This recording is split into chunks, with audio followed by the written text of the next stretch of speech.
Hey, everyone. It's Let Me See Your Transcript, your very favorite history teacher. This week I'm coming to you with news that hopefully you can use. This week, the main events that have been happening within the last 7 days is that the Hoteps are fighting. Yes, the Hoteps are fighting. And we have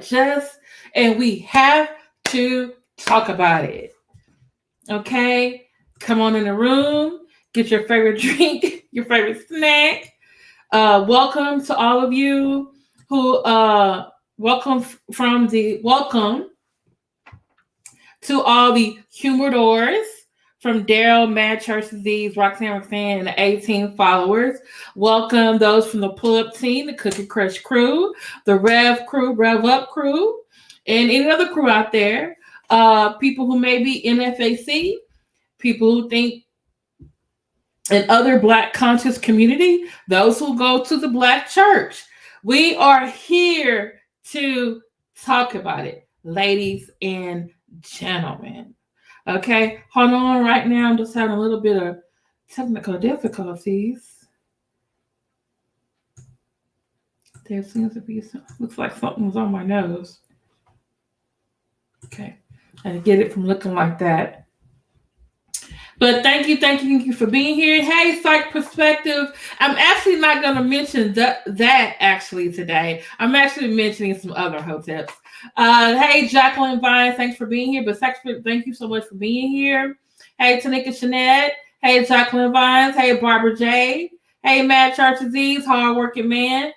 Y'all should really need to check my friend's Speak Your Truth with Roxanne. She interviewed Barbara J yesterday. Hey, Understanding. Hey, Dr. J. Kelly. I love you. I've been missing your videos. I love your laugh. Hey, Morning No Love.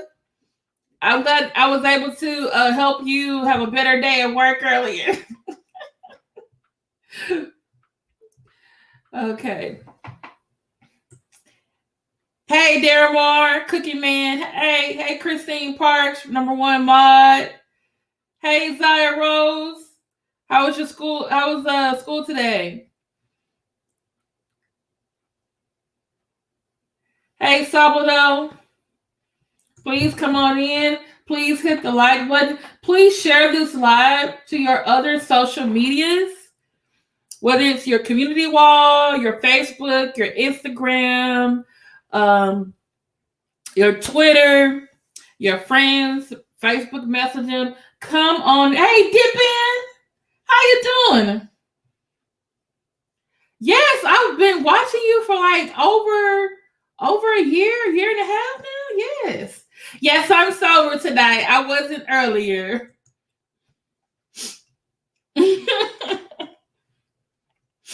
But I wanted to talk about some different individuals tonight that have been doing some things that are just not right. Okay. Also, if someone can go share this in some of the Black Consciousness Facebook groups, that would be great. While I do this, moms, please put in the link for the to become a member of the channel, and also to my t-shirt. Or do I need to post it in there first for y'all? Okay, let me post this in here. This is the way you can become a member, because I do have members exclusive only lives and early release of videos. Like today, I released a video that came out last week. So, and we're going to do some more, hopefully more of those types of lives. There you go. Also, members will get $3 off merchandise. And I'm thinking that I'm probably going to do once a month. I'm going to pick maybe a member to send them some free merch for, like, you know. But you got to be a member to get the merch. And nice. I need to design a t-shirt. So here you guys go. If you have an Android or a Samsung phone, you can just click the join button to become a member. But if you have an iPhone, you're going to need the website. Okay. Hey, the sheriff is. Come on in. Come on in. All right.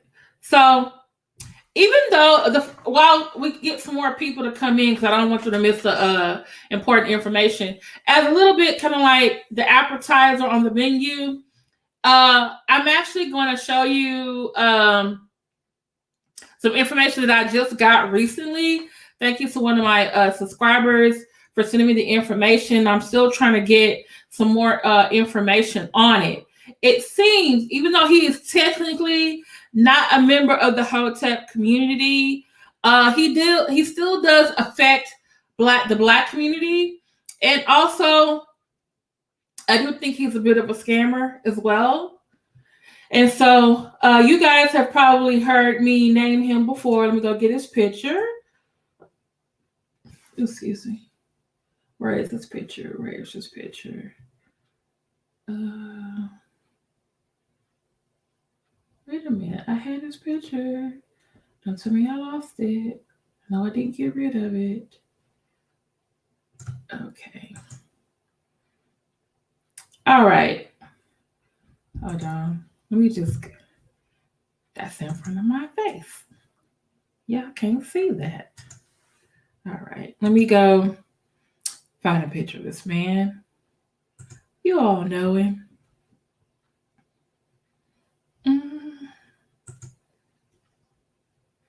Thank you so much for being patient with me while I'm having technical difficulties.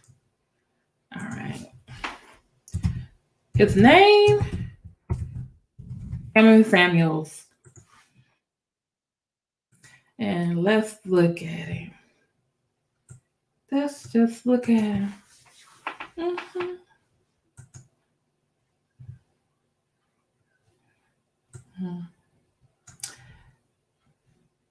Nope, I am not joining your mailing list. Hey. Wait, it's not showing you? Oh, dang it. It's not showing you. Let me try this again.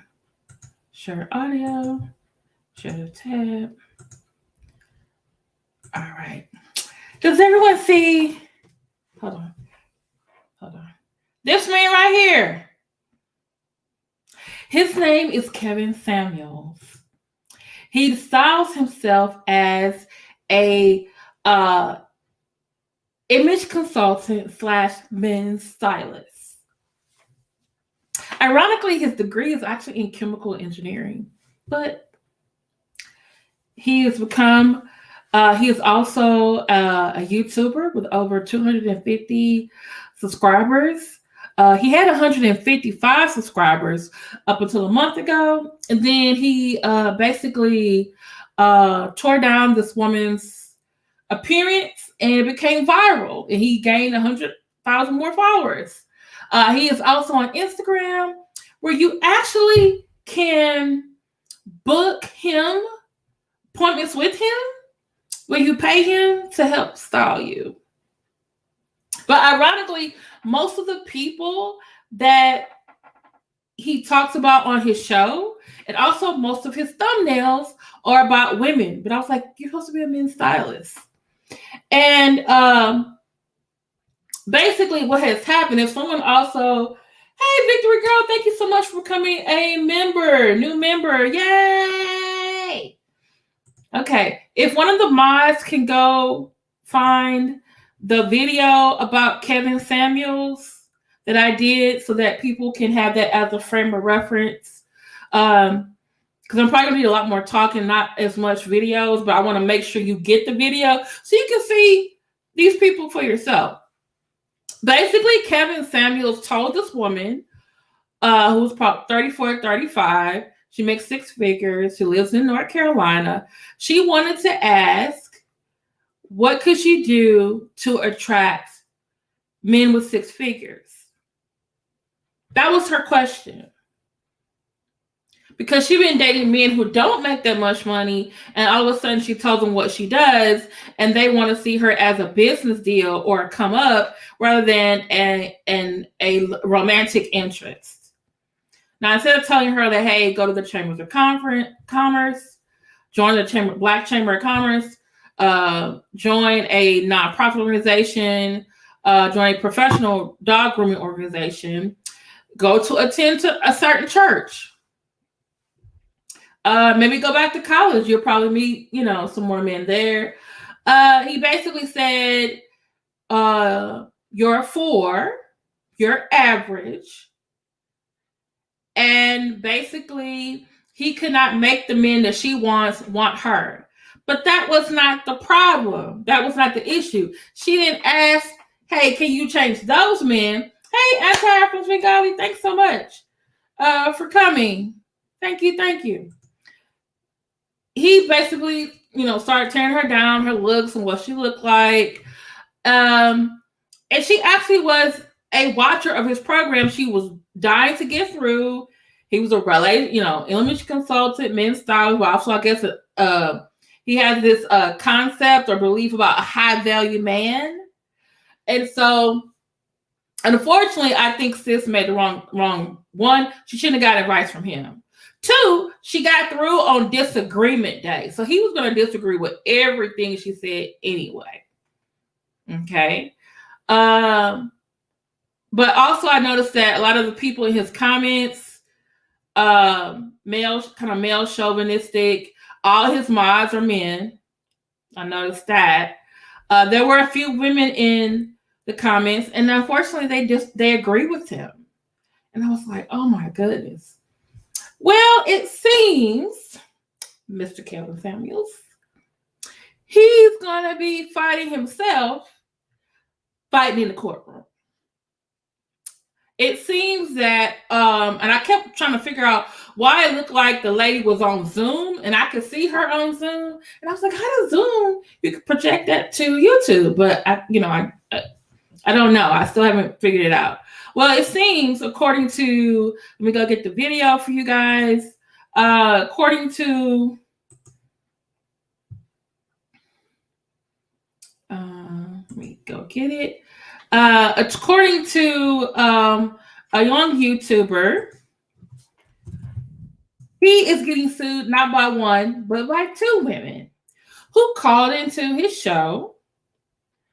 And some people feel like the lady who, I think her name was Jessica, the one who said he was average, that, she's not going to have a leg to stand on.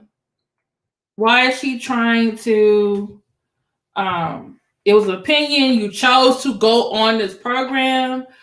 But according to another, let me go get the video. Another YouTuber by the name of the H. That's the name of her program. H is the letter H. She also called in, or in her case, went in onto his show. She is suing him as well. And what do you say? What does it say? You can connect Zoom to Facebook and YouTube and stream them there. Zoom to Facebook and YouTube. Gotta try that. Well, it seems, Mr. Samuels, the YouTuber we just call her H. She's suing him, and she said the reason why she's suing him is because when she called into the show, he said, or I guess came in there electronically. He said, I guess to make sure she wasn't a troll or anything or a real person, he said, you must show me your face so I know that you are real. And I think he implied that she wasn't showing her image to an audience. She was showing her image to him. And so when she showed her image to him, she thought she was just talking to him. But later on, she finds out, hey, he showed my image to all of his YouTube fans. And that is not what she agreed to. And she thinks that the other lady named Jessica that he tore down is the one that probably the same thing happens to her. Which I'm not, it could be a possibility of miscommunication, false, I don't know.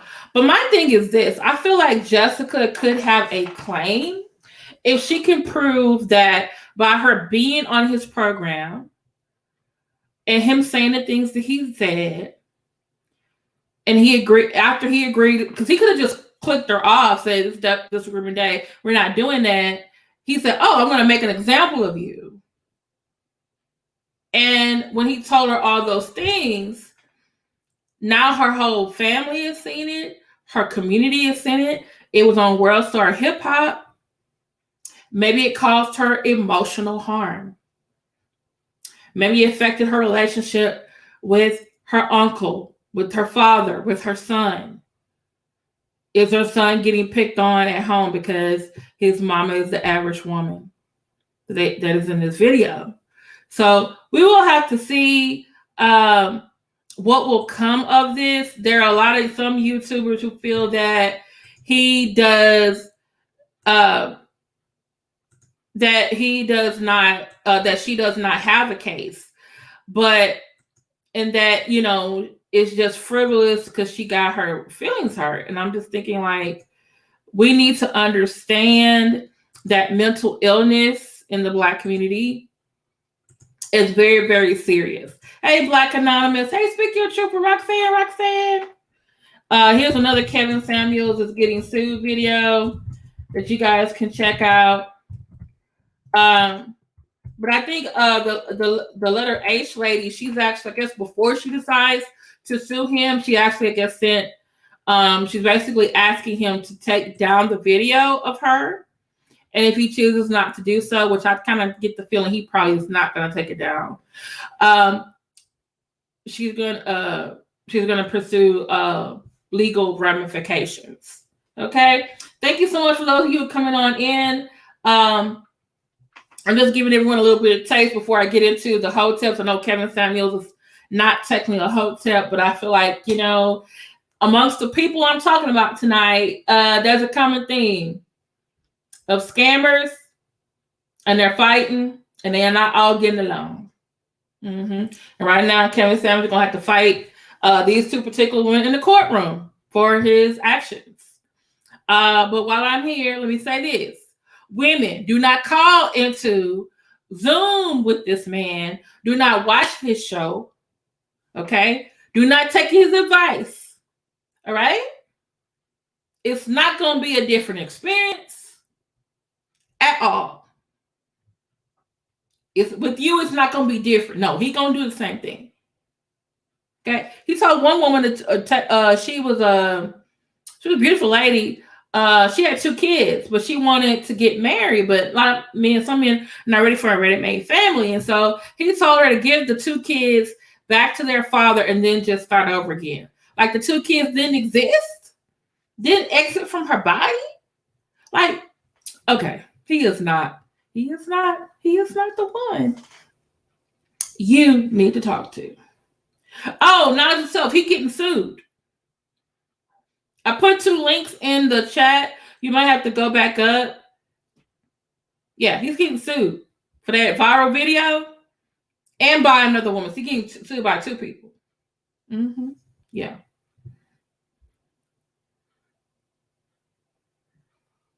That's a good point. And that's what his lawyers will probably say. Like, hey, I'm a public figure. This is a public format. And we went on to discuss this in this manner. Now, the only thing is, can they prove that he told them, those ladies, before he put them on, or his assistant, like, hey, I just need you to show your face so I know who you are. It's just me and you. Now, if he just said it's me and you and still put them on social media, then that's going to get him hang up. But the thing is, if I can prove that what he said to me proved harm to me and my family or my relationships, I think they may have an opportunity to get compensated that way. Okay, so all right, so let's get into some more of our people that are on here. So let me go and find this man right here.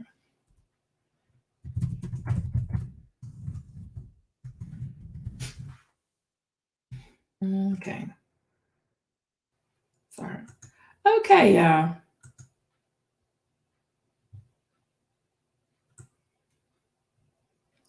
Okay, I'm trying to find their.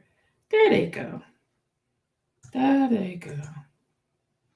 Okay, I'm trying to make it bigger, and it's not letting me make it bigger.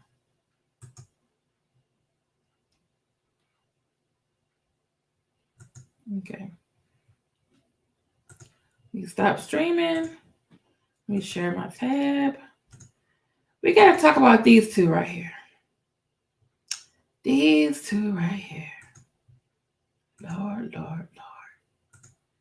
These two right here.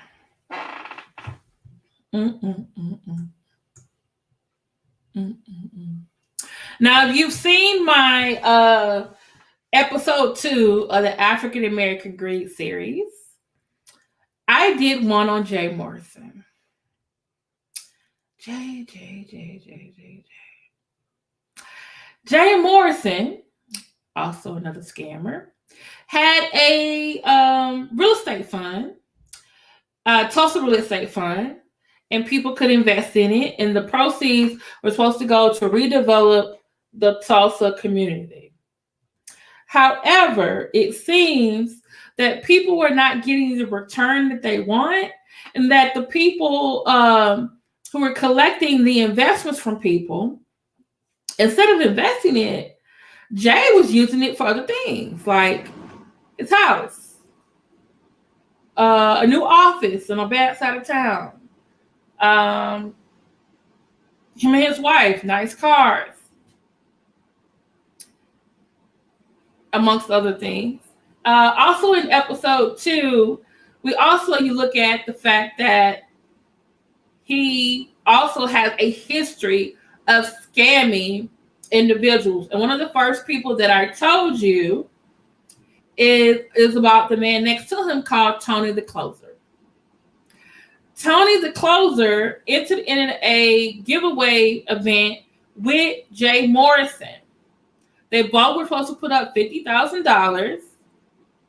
They were going to have ticket sales to this event. And lo and behold, Jay Morrison, 2 weeks before the event takes off, decides he's going to pull out. So that means Tony the Closer is stuck with basically providing the whole $100,000. Plus, Jay Morrison was responsible for actually collecting the ticket sales because he had the system. And so when he pulled out, Jay Morrison was not very much, didn't really want to communicate anymore with Tony the Closer. So Tony the Closer had to put all his money into the event. And Jay never really gave him the money that he was owed. Because now after the event happened, Tony the Closer didn't have enough money to get a lawyer. But people started to contact him, and other people he contacted, and started finding out that Jay Morrison has other victims that he took money out of, deals, and that this celebrity realtor really never sold any high-value house. But now he has the Tulsa Real Estate Fund.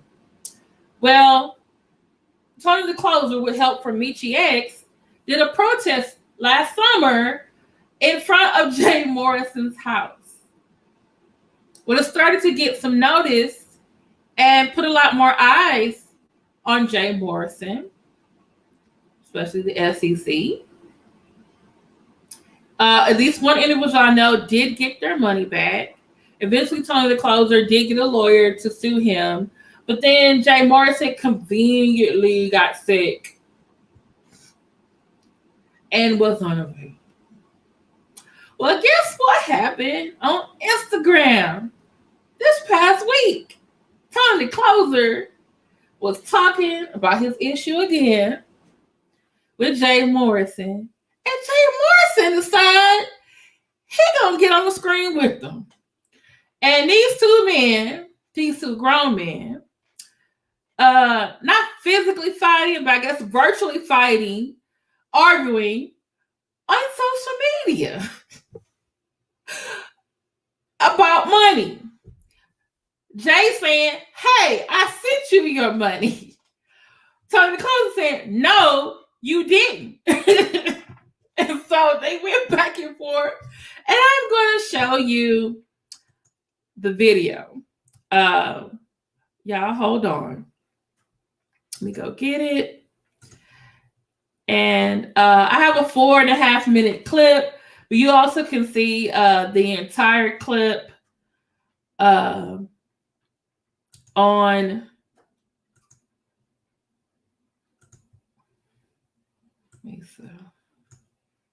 okay. Here's my, hold on, where's my clip? Now, Tony the Closer, I've been hearing some questionable things about him now, which I don't know. The money we made together. But I definitely think that Jay Morrison in particular is a scammer. And he's been using a lot of things that I think Hotep people would love to hear.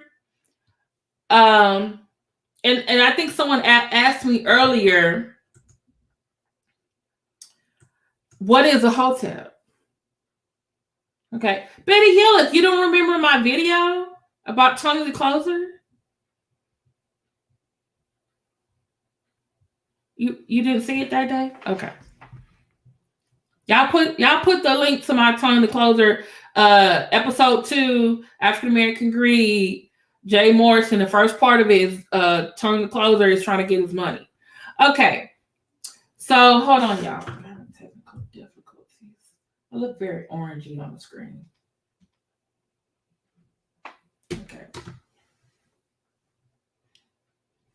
All right.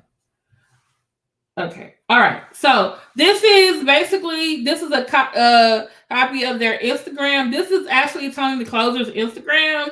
And Jay Morrison, I think they had blocked each other, but somehow I think Jay Morrison blocked Tony the Closer, but Tony the Closer never blocked Jay Morrison. And so and I think on Instagram you can do a thing where you request to come on the live with him.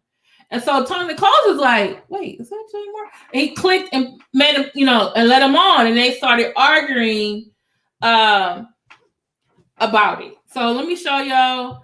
Press the button so y'all can hear these two grown men fight. The money we made together minus refunds, merch fees, and ad spend. That's what I offered you. That balance, period. And you got advanced $20,000 in October. Let's talk about that money you got wired to you. How did you advance the money? Enough, y'all?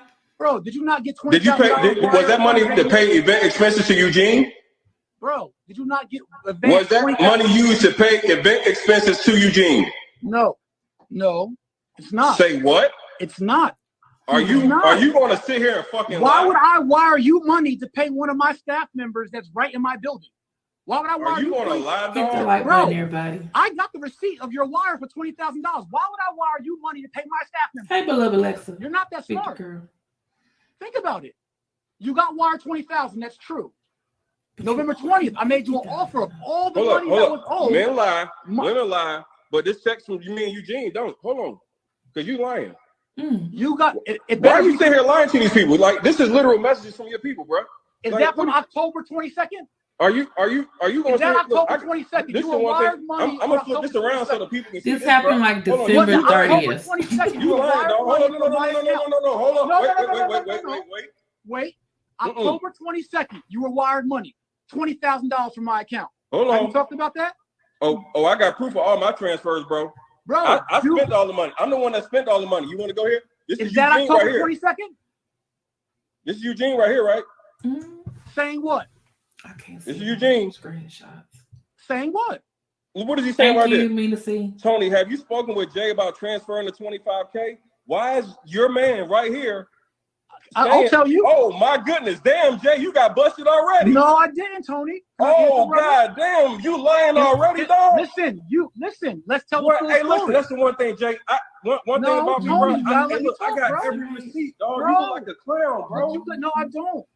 You look. What are you going to lie for? I got, bro. I'm the one that actually spent the money. Eugene was you not. You never spent no money in the event, Jay. I'm the only one that spent money in the entire fucking event. Nigga, I got proof of over $250,000 I spent for the event, Jay. $250,000? What the fuck are you talking about? I spent over $250,000 in real money. No, you can't play with me no money because you didn't spend no money, dog. Stop fucking playing with me. Nigga, I spent I would have been watching on his house too. You sitting here still doing this dumb shit. Why was your employee why would my employee be texting you about the money? Why would my employee be texting you about the money? Shut up lying all the fucking time, man. Hostile man, can I answer you? Dog, you always These are hostile man. Can I answer you? Niggas always fucking lying. Nigga, what the fuck are you talking about? Eugene didn't get paid personally for that. Nigga, what are you talking about? It's right here, nigga. You're a fucking liar, dog. Nigga, did he not have the contract? You just said out your own motherfucking mouth. Your dude, hey Tony, have you spoken to Jay with the 25 transfer to 25K? I just texted him 5 minutes ago. He's following up with the team. Keep me posted. And call what me. Was it for? Okay. Hey, I need the address for the bank wire. Okay. Look, Tony, what was it for? I'm trying to book the Tony. Here you go. Anthony, what was it for? What was it? Where was that money ETA going on the wire, King. Once again.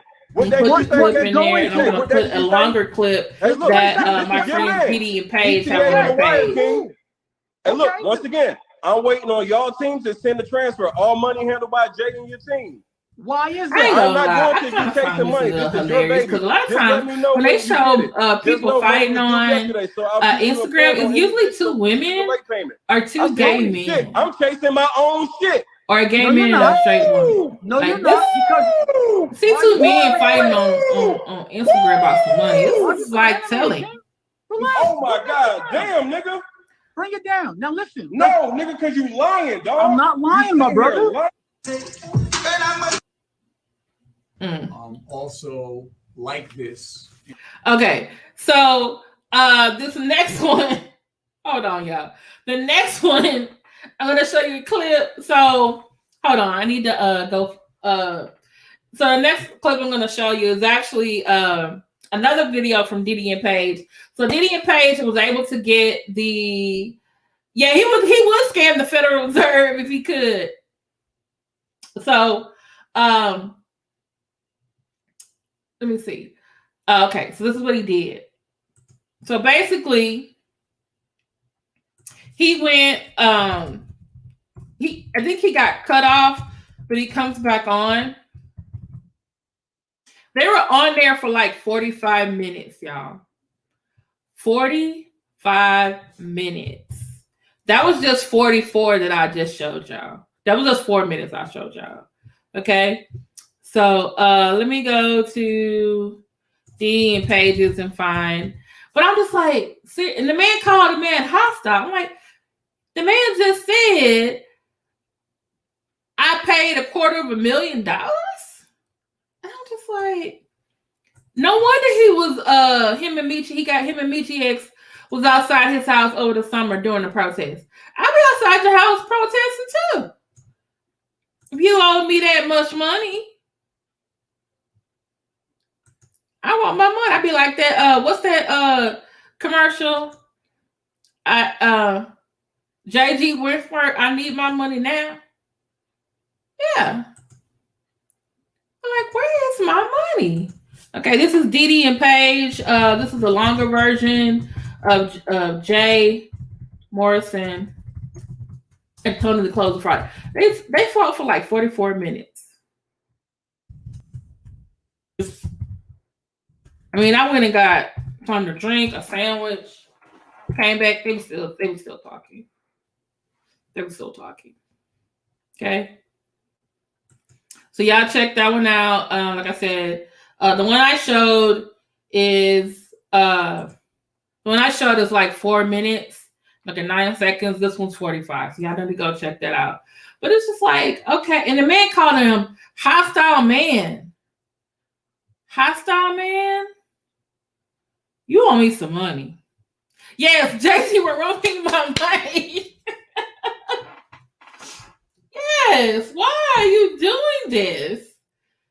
They call me a hostile man. So after this happens, they have the 45 minute argument fight on Instagram.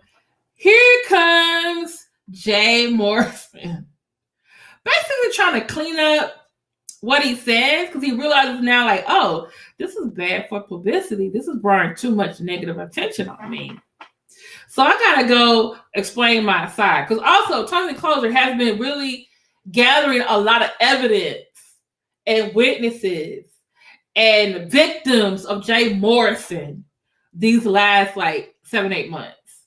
Okay, yeah, they're supposed to be businessmen. And y'all on Instagram. So let me play this one. This is basically him making an excuse. Okay, this is him making an excuse. And share it with your audience, with your pages, Instagram. What's up? You guys are on and ready. Bring on this big energy, this big love. Exactly. Big Just because you tell. I want to get down to brass tacks, to substance tonight, to solution tonight. And he has an Instagram. He has I want to start at Twitter, and he also has a YouTube. But he had to like cut his comments off because people were leaving critical comments. For the last 4.5 going on 5 months, I've been since August 9th. I had emergency surgeries. Some of you guys have saw that on Instagram or Facebook. And emergency surgery caused me to have, from a disease called diverticulitis, caused me to have an ostomy bag for my bowel movements. And I lost weight, lost energy. At the same time, my wife was pregnant, right? This is part of my 2020 survival story. And in that, there was heavy smear campaigns, reputational attacks, and trolling, right? On me, my last name, my wife, our brands, our companies, and all that. And God literally told us to be silent. Like, we fighters, we warriors, we shut stuff down. But God said, be silent, and it was a time for me to rest. So this is like 4.5, 5 months of rest that I allowed our family. Mad Church Disease, is he lying on the Lord right now? Is he lying on the Lord right now?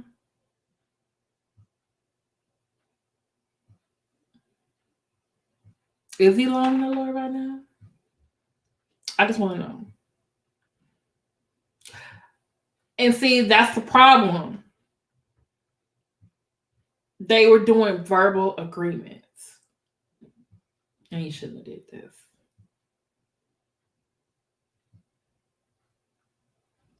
That's what I want to know. Where the bag and stuff at? Because, hey, Wesley. I'm telling you about your pool grade. And I'm just like, okay. Essentially, in our brands and our legacy, all that we work for, to be punching bags, and just to take it, and just straight taking a high roll and allowing all the child's play to go on Instagram. And we're gonna learn so much in this word and this lesson tonight. As I'm coming out of my rest period, I'm coming through healing, and God is literally taking off the muzzle from me. You guys see, I've been silent. I've been very quiet, and I've been silent because I've been resting. I've been silent because I'm soft. My wife's been silent because she was nurturing our newest heir, Kobe Milan Morrison. Not because my wife is soft or we're some punks over here at the Morrison clan or in the Morrison group of companies. But it was just time to be silent and time to rest. But in that, we've had such amazing spiritual growth, such evolution, and some things I got to share to you all. So everybody hop on in, share this, like this, all that. I believe he goes to New Birth in Atlanta. There'll be an army of trolls, right? We're gonna talk about that in a second, because look how they're spending their energy. There's some kingdom principles. There's some like core principles. 52 watching, 42 likes, get the likes up. I've learned to separate those who, everybody is of my race is not of my community.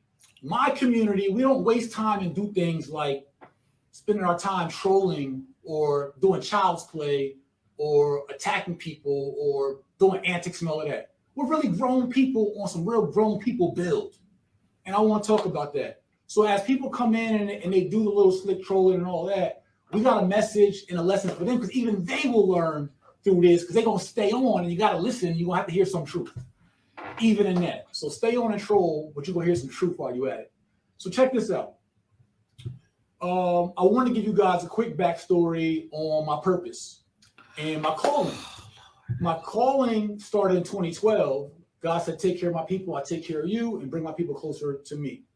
And by 2015, I had learned more from more socially conscious. New Jersey and New York. Became a Malcolmite in and the ex-girlfriend got him on Malcolm the X's Breakfast diagnosis Club. of our community that we suffer from He sold that house from underneath his friend exploitation and his two and I wrote a bankruptcies. book in 2017 called The Solution that broke down my antidote to Malcolm's diagnosis of how we solve the issues in our community. Oh, he dropped, he doing the Umar, he dropping black leader's name. And being socially degraded or practicing self-degradation socially, how we disrespect and hate ourselves, right?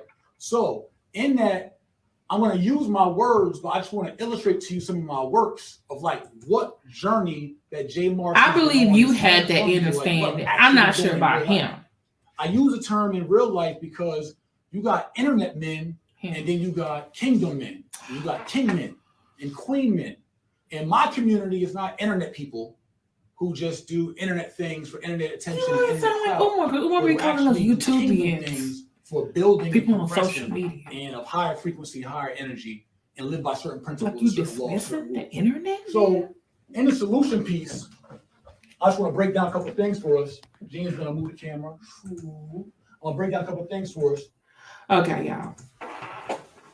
I can't listen to no more. Okay, you want me to go back for you, Matt Church Disease? He over there saying he's realizing God's purpose for him in 2012. And God told him this past year, while someone was slinging the mud at him, according to him, that he needed to be still. God told him to be still. Now he invoking the Lord and Malcolm X's name. Like, we supposed to just believe you now? That Tony the Closer is unjustifiably mad at you about some money?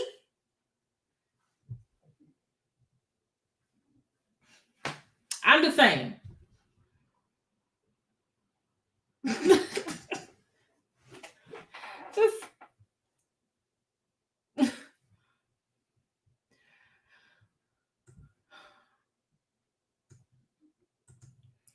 Okay, man, Church Disease, you're right. I'm gonna play it again. I'm gonna be quiet just for you. Also, like this and share it. Share it with your audience, with your pages, Instagram. What's up? Hope you guys are on and ready. Bring on this big energy, this big love, these big vibes. I want to get down to brass tacks, to substance tonight, to solution tonight. I want to start as people are coming in. I'm going to start early. I'm going to just go with the vibe and the spirit. What's that, Gene? You good? For the last 4.5 going on 5 months, I've been since August 9th. I had emergency surgeries. Some of you guys have saw that on Instagram or Facebook. And emergency surgery caused me to have, from a disease called diverticulitis, caused me to have an ostomy bag for my bowel movements. And I lost weight, lost energy. At the same time, my wife was pregnant, right? This is part of my 2020 survival story. And in that, there was heavy smear campaigns, reputational attacks, and trolling, right? On me, my last name, my wife, our brands, our companies, and all that. And God literally told us to be silent. Like, we fighters, we warriors, we shut stuff down. But God said, be silent, and it was a time for me to rest. So this is like 4.5, 5 months of rest that I allowed our family essentially and our brands and our legacy, all that we work for, to be punching bags and just to take it and just straight taking a high road and allowing all the child's play to go on Instagram.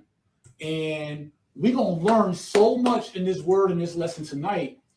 As I'm coming out of my rest period, I'm coming through healing, and God is literally taking off the muzzle from me. You guys see I've been silent. I've been very quiet. And I've been silent because I've been resting. I've been silent because I'm soft. My wife's been silent because she was nurturing our newest heir, Kobe Milan Morrison.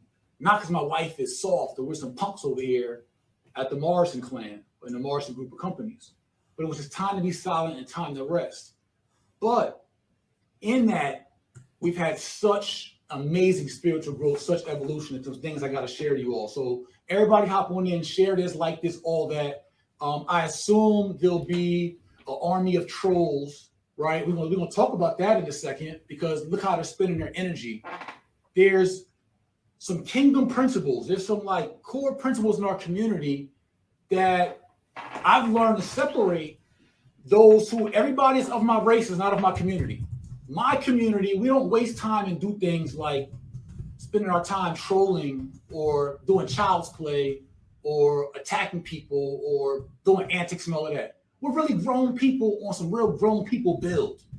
And I want to talk about that. So as people come in and they do the little slick trolling and all that, we got a message and a lesson for them, because even they will learn through this, because they're going to stay on and you got to listen. You're going to have to hear some truth, even in that. So stay on and troll, but you're going to hear some truth while you're at it.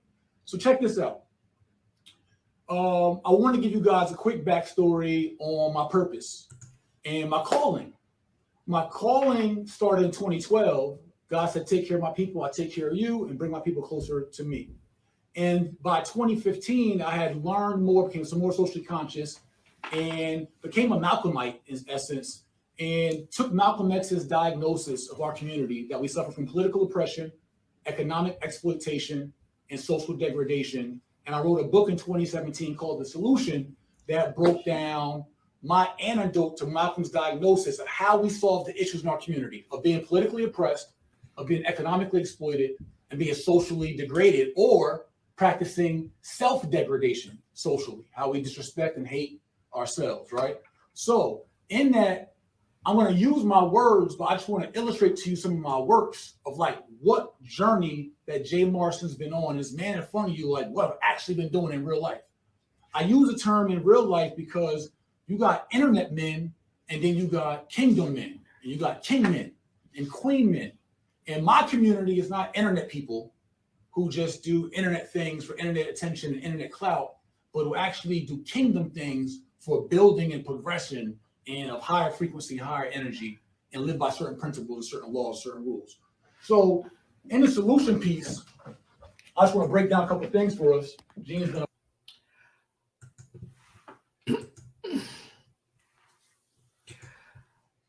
Was that better for you? Better for you, Matt Church Disease? Y'all can hear everything he said. God owns them because of God when he is in everything. Exactly. Yay! Georgia, you voted for me too. Yay! Yeah, I'm trying to you're invoking God, and then you're invoking Malcolm X to explain who you are and what you're really about, and those other people are just internet men, and you're king men, queen men. And then he called his child and his heir. Wow. What did you say, Epiphany Grace?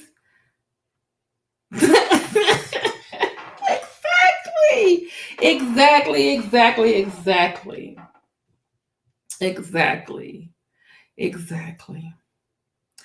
All right. So we talked about Kevin Samuels.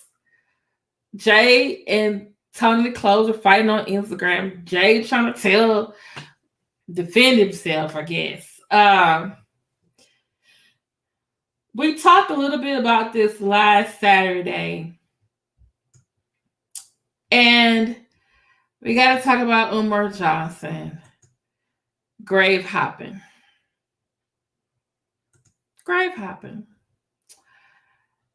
And he has, a couple years ago,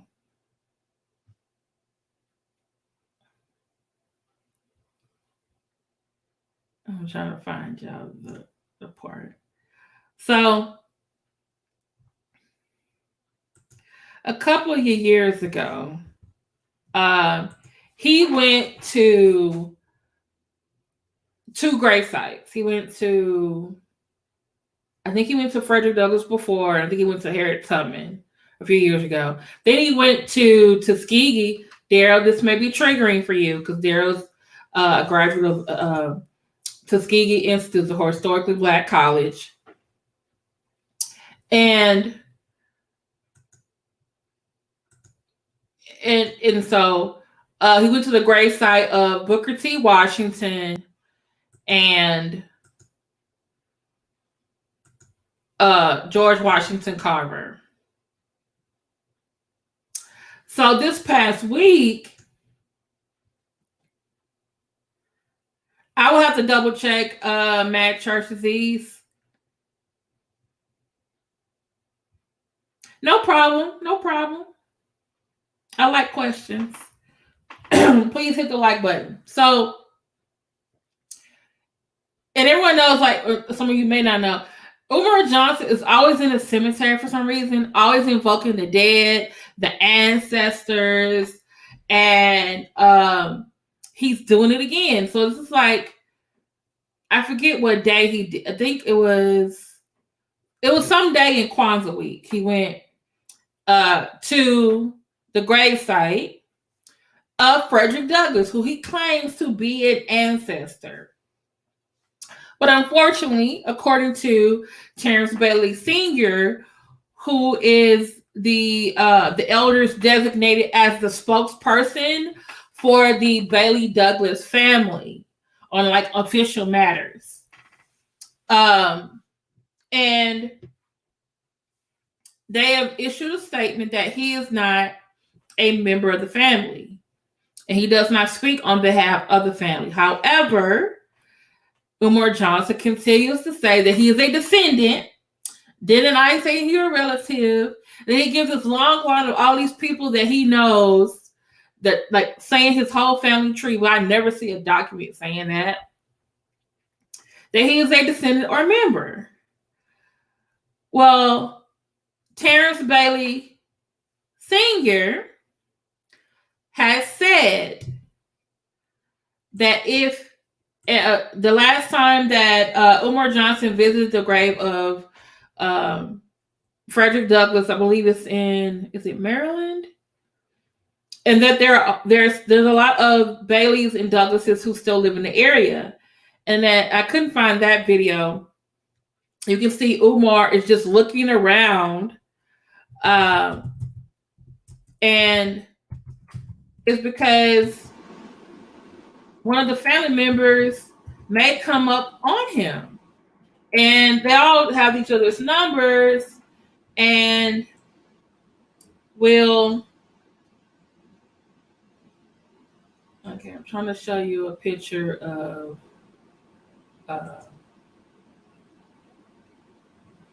a real descendant. Okay. A real descendant of this family. Okay. It's not letting me show it. Okay. Terence Bailey Sr. is on YouTube. He does have his own page. He has spoken on various different programs. And one of a YouTuber I used to follow. But it was actually a very good interview. You can sense his frustration and that he has to constantly talk about Umar Johnson, and he's frustrated and he's tired.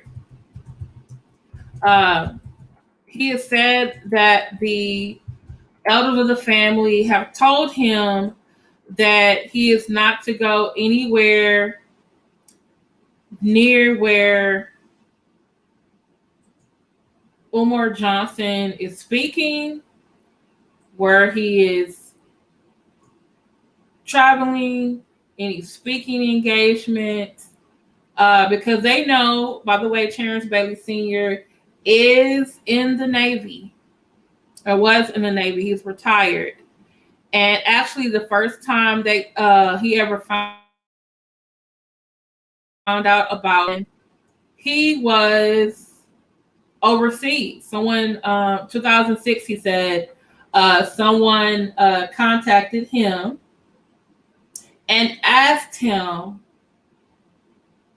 about, Umar Johnson. And they were like, who is this guy? We don't know who he is. So I'm going to show you a picture of Terence Bailey Sr. There he goes. Okay. Like I said, his name, Tarence Bailey Sr. He has given some interviews about,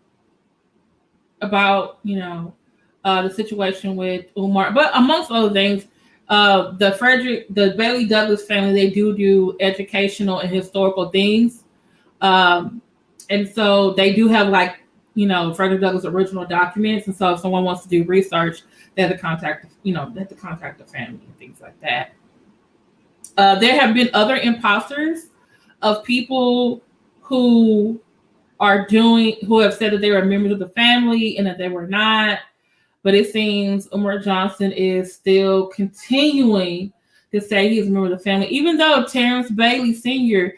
had Umar's father take an ancestral DNA test, and it proves that there are no Bailey Douglas blood running through that man's veins, which means that Umar Johnson does not have that either. And so I don't know if Umar Johnson is lying or he was lied to, but he's still perpetuating this lie. And one thing in the interview, let me see if I can go find it for you.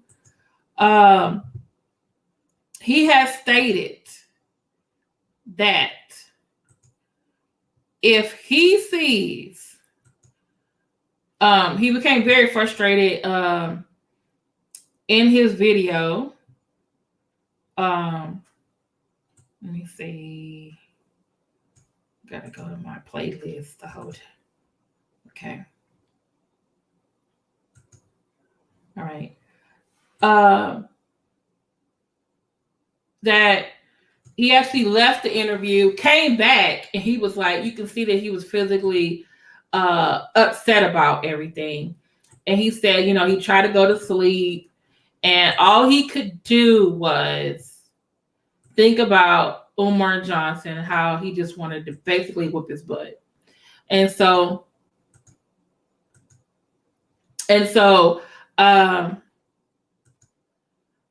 what he said was he actually issued I don't know if you call it an ultimatum or a directive or maybe just a promise. He issued a promise that as soon as he see Umar Johnson,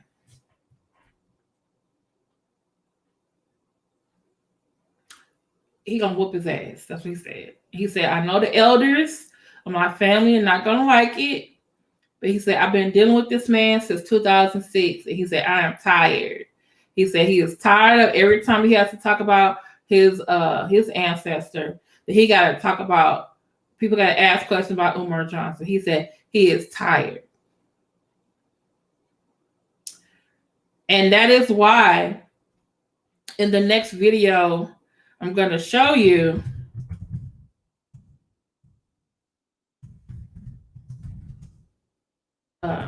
you see that when Umar Johnson's at the gravesite, he keeps looking around. Because Terence Bailey and lots of the Bailey family live in the area near where Frederick Douglass is buried. Because it's not only Douglass is buried in that gravesite, it's other members of the family. You know? One time he went there before. He did not go live. He just like had someone tape him there. Then he uploaded it when he left the area because they were looking for him. And this time, I guess maybe he think because of COVID, ain't nobody finna come outside and whoop his ass. Just thinking that if they could, they would. Let me show you what this is one of my videos that I showed before. And showing you him grave hopping again. And then I want y'all to see what he does to Frederick Douglass's grave, which I think is just one, you are disturbing the dead. They trying to rest. You know. But what you do on that gravesite is what's bothering me too. Okay? So y'all look at what he did. Yeah, y'all gonna look, y'all gonna see.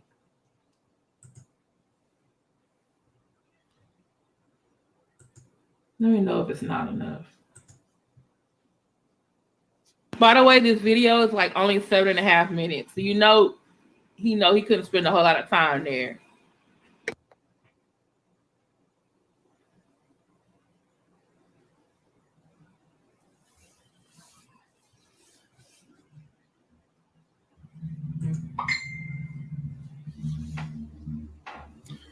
Peace and Black Power, family. Peace and Black Power. It's the Prince of Pan-Africanism, King Kong Consciousness, live and direct, Frederick Douglass City, Rochester, New York. Had to come pay respects to my big cousin, 4 times great-grand cousin, Frederick Douglass. Frederick Augustus Washington Bailey, grandson of Isaac and Betsy Bailey. This is the Prince of Pan-Africanism, 8th generation grandson of Isaac and Betsy Bailey. We are in the building. Here lies the greatest Black leader of the 19th century. This is today. He did this 8 hours ago.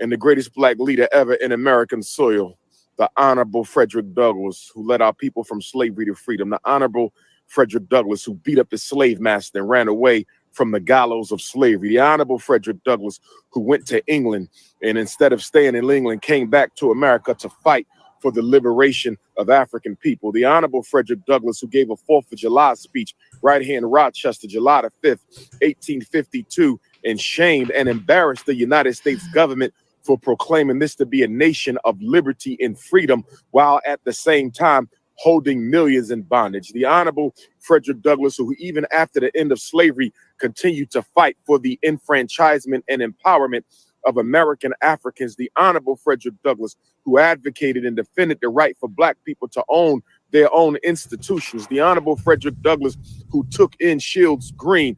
Rest in peace to Shields Green, one of John Brown's men who was there October the 16th of 1859, I believe it was, and was one of the men who led the storm against the Army Arsenal in Harpers Ferry, Virginia. He stayed here in Rochester. He lived with Frederick Douglass before he joined John Brown on that infamous day when they had the Harpers Ferry raid. Frederick Douglass, who organized Black men to go fight in the Civil War for our own freedom. The Honorable Frederick Douglass, who gave 2 of his sons, my cousins Lewis and Charles, to the Civil War. Lewis and Charles fought in the infamous Massachusetts 54th Colored Regiment, from which you get the movie Glory. The Honorable Frederick Douglass, who gave us some of the most powerful speeches, some of the most powerful writings. The Honorable Frederick Douglass, who along with grandfather Pan-Africanism, Martin Delany, had in fact faster than usual. It's like he's tripping of African people. The Honorable Frederick Douglass, who gave a 4th of July. Douglass paper, brothers and sisters. We are here. I see a lot of Neanderthals riding around. I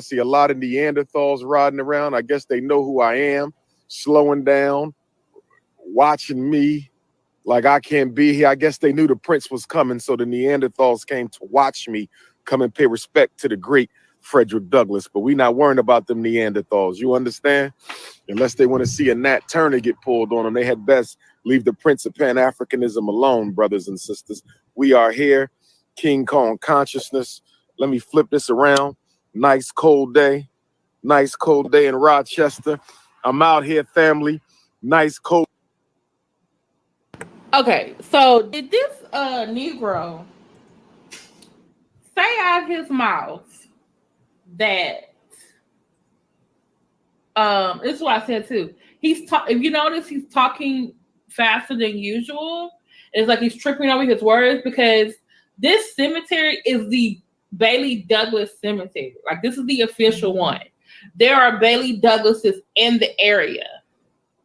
So he can't stay out there long because they're going to find out, because he live, they're going to roll up on him. That's why he's talking so fast. That's why the video is only 7.5 minutes. And then he's like, oh, the Neanderthals, and that's his word for white people. And that actually is what a lot of, not all, but some Hebrew Israelites will say about white people, they're Neanderthals. They're not, And he's like, oh, the Neanderthals must know I'm here. They see me over here. They don't know I'm supposed to belong here.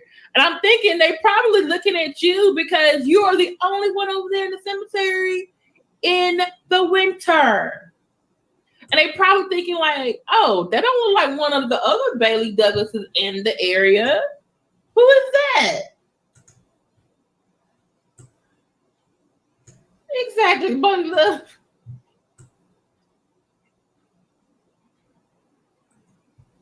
Mm-hmm.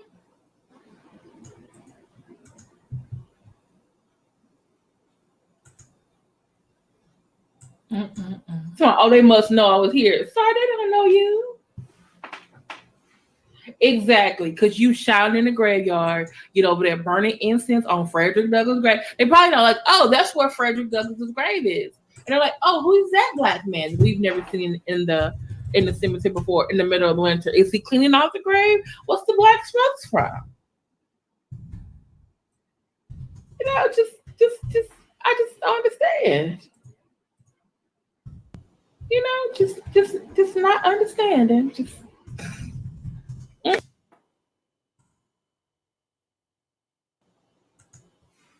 Okay, I'm going to stop it right there. I just put my link to the rest of my video.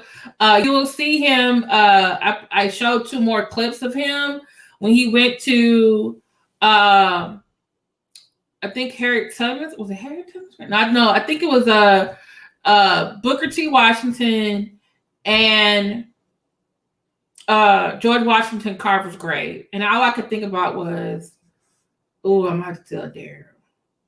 Darryl not going to like this. I'm like, how'd you get into? I don't know if it's a fenced in. I don't know if Daryl's still here. He's still cooking. But Darryl, is the cemetery where Carver and Booker T. Washington, is there a fence or a gate or something? Because he just strode up to the HBCU, went to their graves, pouring libations on them. I'm like, where did they get their water from? Like, why are you over there touching people's stuff? Now, the next video I want you to see is actually from Max V World Media, also called Max V Wonder the Third, no relation to Stevie. He did a video. So I guess Umar Johnson went back to. Umar Johnson is at the graves again. Umar Johnson went back. Dover. Okay. Why is it doing this?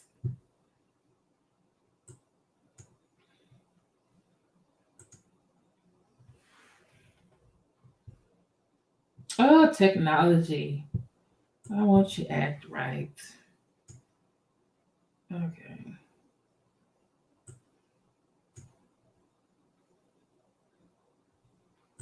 Okay, here it is.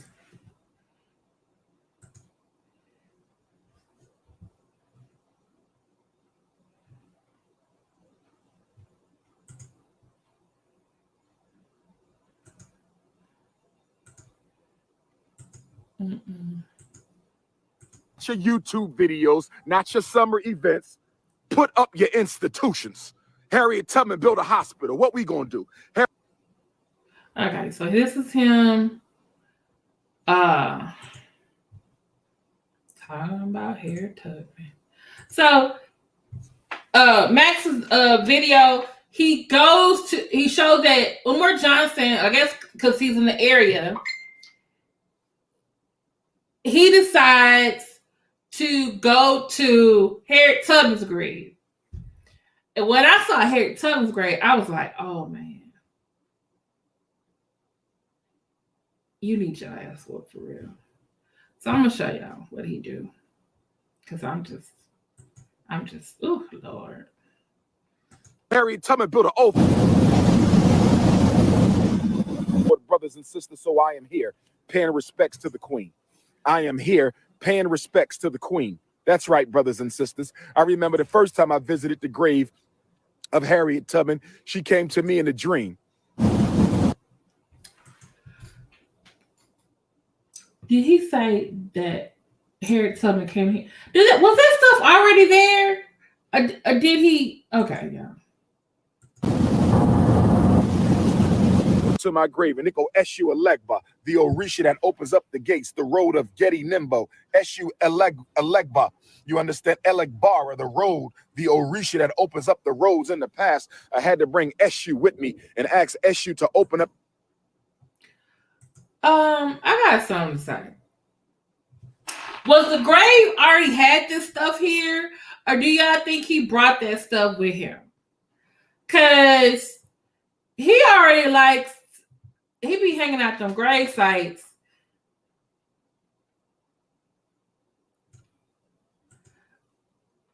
Oh wow! The Tubman grave or the Douglas grave?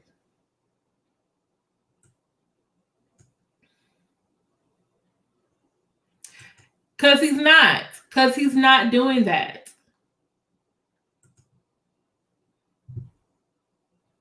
The pathway so I could communicate the Queen Mother Harriet Tubman. I have to call on Orisha or Yah, the mother of the storms and transformation and revolutionary changes, and the leader of the Agungun Society, to let me speak to Queen Mother Harriet Tubman. Let me speak to the Honorable Frederick Douglass. It's all about the ancestors, brothers and sisters. You conjured up what, Umar? What did you say again? Maybe I need to do that. Me to Syracuse. Also, the first people to bring me here to the grave of Harriet Tubman. Once I got back to Philadelphia, okay, Queen Mother Harriet came into my grave, and it go Eshu Elegba, the Orisha that opens up the gates, the road of Getty Nimbo. Eshu Elegba. You understand? Elegbara, the road, the Orisha that opens up the roads in the past. I had to bring Eshu with me and ask Eshu to open up the pathway so I could communicate to Queen Mother Harriet Tubman. I have to call on Orisha or Yah, the mother of the storms and transformation and revolutionary changes, and the leader of the Agungun Society.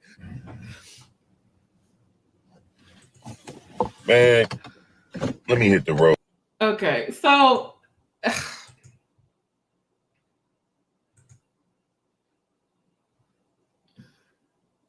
just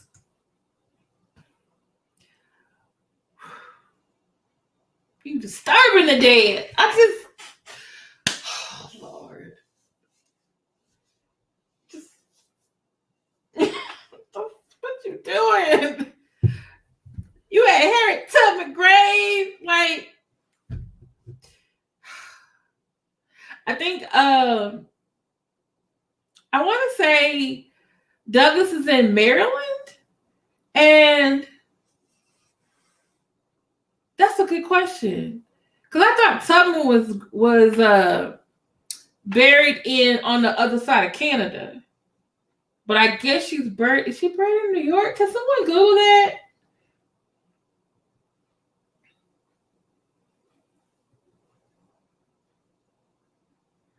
So I'm just like, he said he gonna start calling Riki Tiki Fiki and them mothers out. That's why I stopped. I'm like, you calling the Orishas? Mama Oi wants you to stop calling her name. And I know Harriet Tubman and for the Douglas probably up there playing chess, having cookies and stuff with the disciples and stuff. And you over there calling calling their name and stuff out. That ain't right. Go away. What are you doing? Oh my goodness.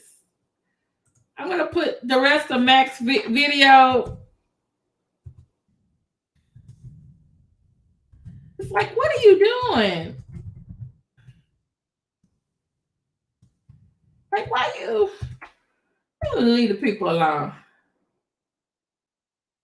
I think he does too. And maybe, I don't know, can Jamal not get a hold of his son or address because he's always moving or going to a hotel that he can't send like one of those little psychiatric units out there to come pick him up?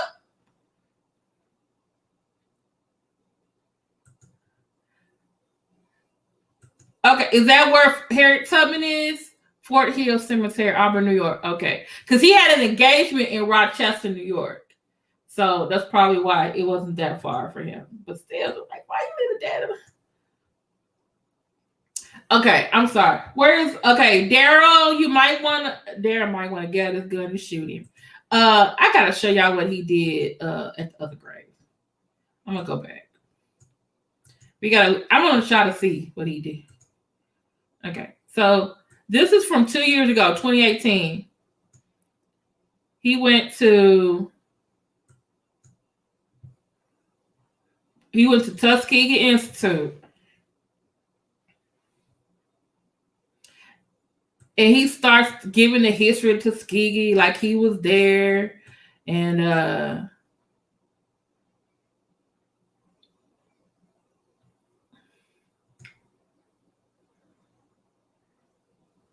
okay, that's Carver's grave. Okay, let me see. Let me show you what he did to okay. Let me show you what he did to Booker T. Washington's grave. I was like, who do I call at the school to come get you, sir? Because this can't be right. Because I believe his grave is on Matt Church's or Roxanne. Can y'all please text Daryl and ask him? You make that bigger because y'all can see. Because he's okay. Y'all can see it. Slavery led the students into rolling their sleeves up, and it was the students of Tuskegee Institute who made their own clothes, cooked their own food, burned their own bricks. In fact, the students of Tuskegee became so well known for making their own bricks that the white, you know what, Chef, see if you can get this one back down in that ground a little bit. We might got to stick them things in that ground. Who is Chef? And the students of Tuskegee became so well known for making their own bricks that the white construction workers would come here to Tuskegee Institute and they would buy their bricks from the black students under Booker T. Washington instead of buying them from white folks. So this is Booker T, brothers and sisters. Grab that for me, Chef. Because we're about to do libation. Who is Chef? Wait, is he going to put that water wait for what I'm about to do. On that man's Booker T grave? was the first great educator. Dr. Umar about to be the next, because we had a lot of them. We had a lot of them. Mary McLeod Bethune. We had a lot of them. I'm going to put Marcus Garvey. We had a lot of them. Those of you who are taking my course in Pan-African philosophy that begins September 8th, this is what we standing on. So first, we want to call on the name of the supreme ruler of the universe, known as Chukwu, Amin-Ra, Olodumare, God, Allah, Jehovah, Elohim, by whatever name you choose to call supreme consciousness, because no one name can ever capture the supreme totality of the invisible magnificence of the great I am. We say Ashe. And then I want to call on my own ancestors who are with me today, Father Belly, and my Selah, and my Jenny, and Grandma Betsy, and Grandpa Isaac, and Grandma Young Betsy, Grandpa Stephen, Grandma Caroline, Grandpa George, Grandma Annie, Mama Wayman, Papa Wayman, Charles Henry Raymond, Francis Wayman.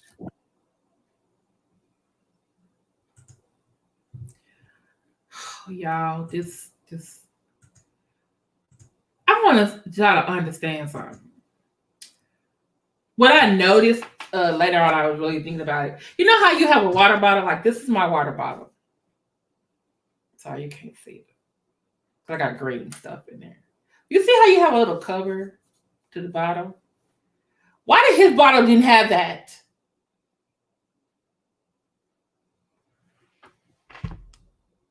So you didn't go get some spring water or whatever water. You just found a old bottle you had and you put water in it. Did you pray over the first? Like, you pouring libations and stuff on it. Where did you get that water from, sir? Like, I don't.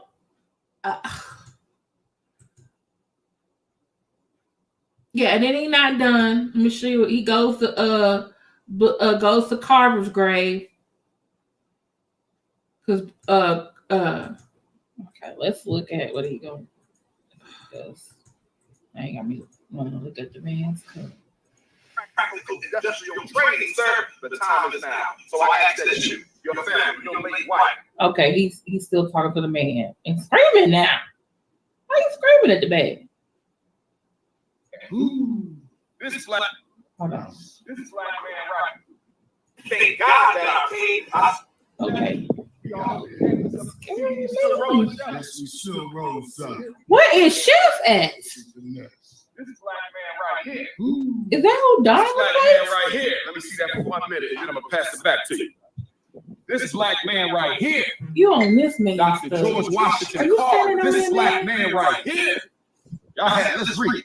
Dr. George Washington Carver died in Tuskegee, Alabama, January the 5th, 1943. Is he? A life that stood out as a gospel of They're self-forgetting service. He could have added fortune to fame, but caring for neither, he found happiness and honor and being helpful to the world. The center of his world was the South, where he was born in slavery some 79 years ago, and where he did his work.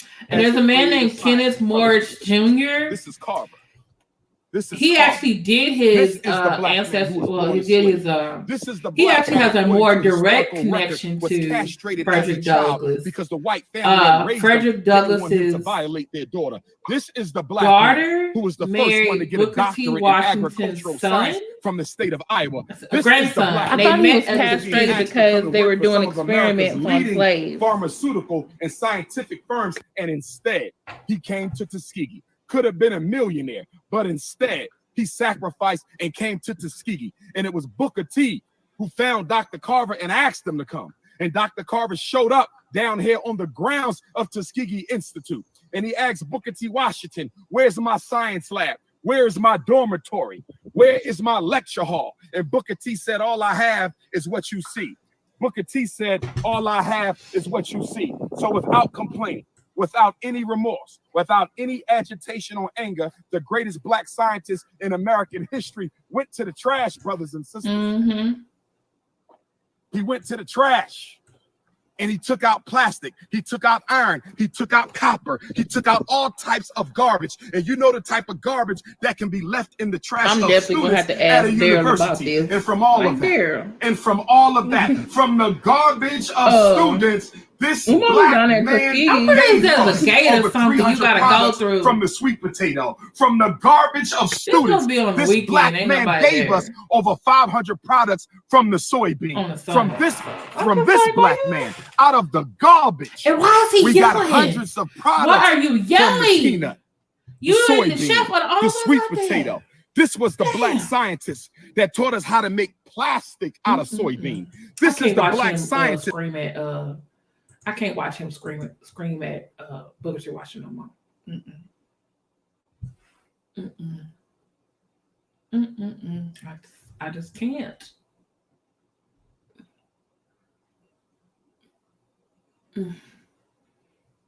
Just can't. Just, oh Lord. Who grave he gonna desecrate next?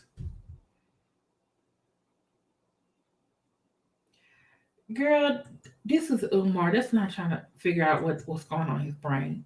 We ain't got all day for that. We ain't got all day for this. Oh. Well, I wanted to show y'all. We get into our next person. Roxanne, please give Daryl the link to my video. Lord, y'all pray.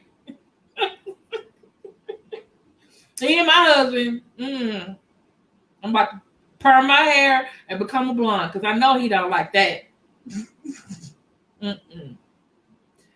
Okay, y'all. So another thing that has really happened this week, like I said, the Hoteps Are Fighting. Terrence Bailey Sr. wants to fight Umar on the site.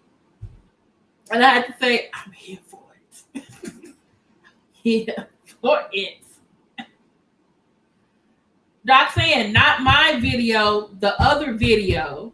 The video I just showed, the one from Saturday.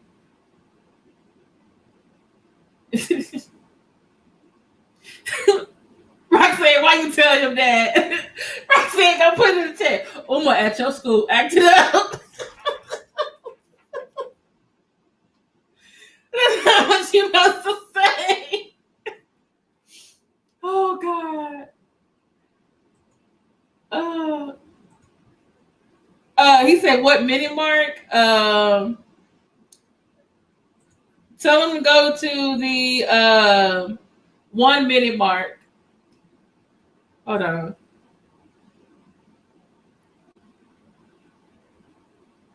No, tell him to go to the 50th minute mark. I put it in there.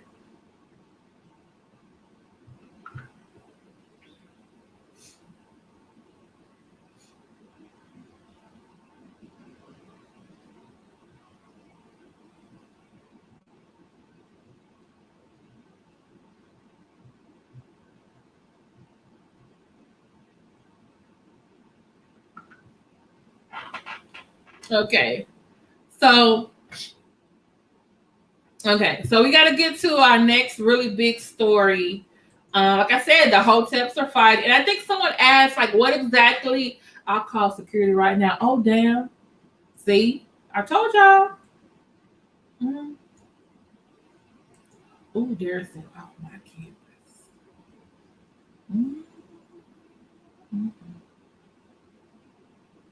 Roxanne, I told you about...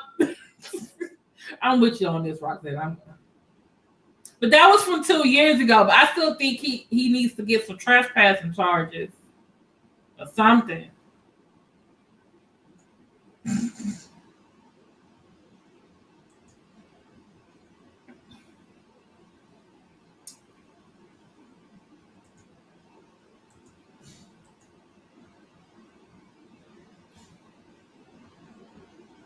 Really, really to understand.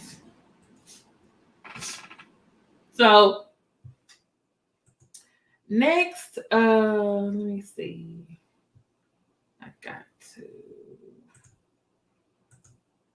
I need to show y'all this person because about a month ago, he got into some trouble. Some really big trouble. He got into some trouble, y'all. Some big trouble. Remember Grandmaster J, who I did my 3rd episode on for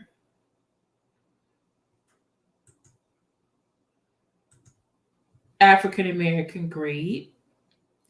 And for those of you who don't remember, Grandmaster J is the leader of one of the largest Black militias in the United States. Understanding?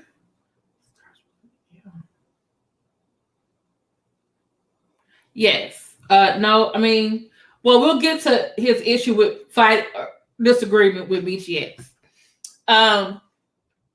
He was at a protest, Black Lives Matter, and also the police, like, knew they were going to be there. NFAC, Black Lives Matter, I think another organization in Louisville, were having a protest because of Breonna Taylor, the murder of Breonna Taylor. And while he was there, NFAC, stands for the No Fucking Around Coalition, they decided they were like, they are armed, but the police know that they're there. They're open carry state. And Grandmaster Jay points his gun at the roof of some individuals. He said he did not know that they were cops that he was pointing his gun at because he had like a light at the end of his scope or whatever. The policemen, they radio like, well, who's that pointing at us? They're like, oh, it's Grandmaster Jay. And then they're like, who? And so the federal officers, I think it was FBI, I think state troopers, and then they come down. And then like the other police person who's there is like, yeah, he was at those meetings with us about planning this event and make sure it was safe. And then I think even the chief of police like shook his hand or something like that. And they're like, yeah, he's cool. He's with us. Well, 2 months later, that was September. 3 months later, December 3rd, Grandmaster Jay, whose real name is John Vacero Johnson, is arrested for a federal crime for endangering the lives of a federal agent. Okay. He is also, I guess they arraigned him. He gets out on bond, but he is not supposed to go on social media, which I think, is an infringement of his First Amendment rights. So he doesn't go on social media. However, while Grandmaster Jay was in the federal, I guess, detainment, the city of Louisville, I guess the county where Louisville is, decides to charge him with a similar crime, pointing a gun at a state official or state officer, because up there with the federal agents were state troopers. So now he has a federal case and a state case. Okay. He gets out on arraignment, and then all of a sudden, Michi X, who by the way is the one who was with Tony the Closer. I did episode 4 on Michi X of African American Greed series. She has a movement she says she started, and she also called the Black Agenda Movement. And she also did a tour in 2019 called the Black Agenda Tour. And so she is also friends with Grandmaster Jay. He has been on her show. She expressed that she was a member of the NFAC. And they're like, how can you be a member of the NFAC? Y'all carry guns. And she was like, you don't have to be a member of the NFAC to carry a gun, because she actually has a felony. Because she did something with some checks or something like that. So Michi X goes on the next day and says, hey, Grandmaster Jay, he is at home. He is, I guess, out on bail or whatever. A friend of his started a GoFundMe. But, there are people who don't like Grandmaster Jay, and they kind of feel like, oh, he's an agent. He's one of them. He just did, this act going in there. Probably got to give a report to his superiors and came back out. He's an agent. The other people are like, no, it's a scam. He had a public defender while he was in there. Why is he gathering money? I mean, I don't know all the specifics, but if you want to go to Moorish World TV, he definitely has. He goes into some more detail about the situation. But nonetheless, Michi X says, hey, Grandmaster Jay is home, and he told me to tell y'all that he's going to be on the radio tomorrow. And I'm thinking like, oh, okay, he's going to be on the radio. I'm thinking like, I thought he couldn't be on social media, but I thought, okay, this is regular media. It's old school media, radio. Well, lo and behold, a lot of people are like, oh, she's lying. We can't find it. We can't find the video. So I'm watching Morrison World TV. He's explaining about why he thinks that, this is all an act. He actually does believe Grandmaster Jay is an agent. I don't think he's an agent. I do think he's a scammer. And I think he'll put people in a lot of harm. I think he's a chameleon. maybe going through the midlife crisis, and he's been these various different things because he wants to be important. That's what I think. That he wants to be important. And so I think he does a lot of things so that he can be a leader, a hero. He does a lot of things like Umar and Jay Morrison want to, name drop, heroes and ancestors and things like that. I'm putting in the chat a link to my Daryl. Oh Lord, I should have told him. I told him this a week ago, but I guess he was busy. Daryl. Calm down, please. I'll get it to you. Okay. All right. So this is Grandmaster Jay's radio interview. And so what exactly he goes on to this program. Someone in Morris World TV's comments say, oh, he was on the radio. He was on a radio interview on Facebook. The radio station has a Facebook, and they were doing their second hour of their radio show. They did it on Facebook. So in reality, Michi X was not lying when she said he's going to be interviewed on Facebook. Because I was looking at the radio station. They have their own channel. I was looking on Twitter. I was seeing on Instagram, and then someone in the comments said, someone said, "Oh, it's on Facebook." So I went on Facebook. I found it, and then I put it, over here for y'all's information. So I'm going to click on here. And I'm going to show you. That's why, like I said, I don't think Grandmaster Jay is an agent. And from my African American breed, like I said, he's been a DJ. Wasn't a good job. He was in the military. He didn't have a lot of training. He was a supply clerk.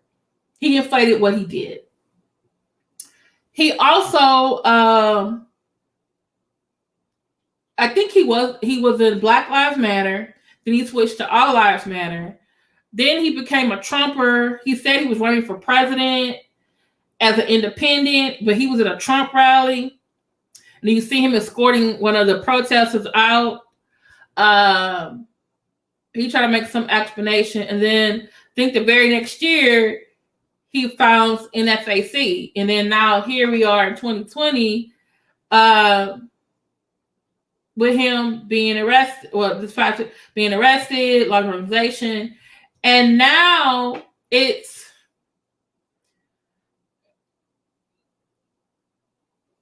recently got some documents today, which I may have to talk to you and do a whole nother show on.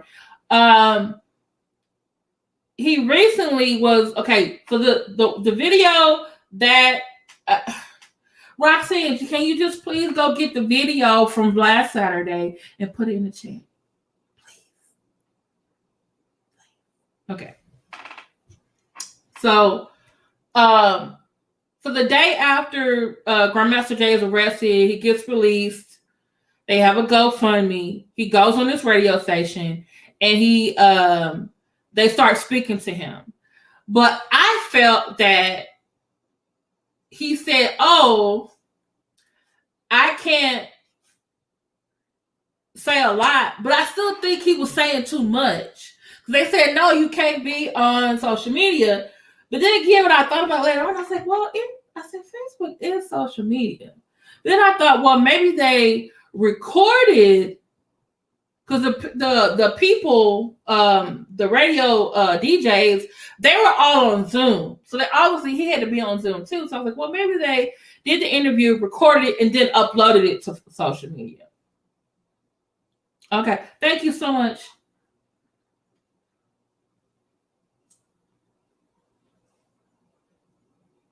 Okay. Thank you, Speaker True. with Roxanne. You need to check out her interviewing a rape survivor from last night. So I'm going to show you, y'all can tell me. And then I also kind of felt like he inflated his importance to what was going on, because I was just like, dude,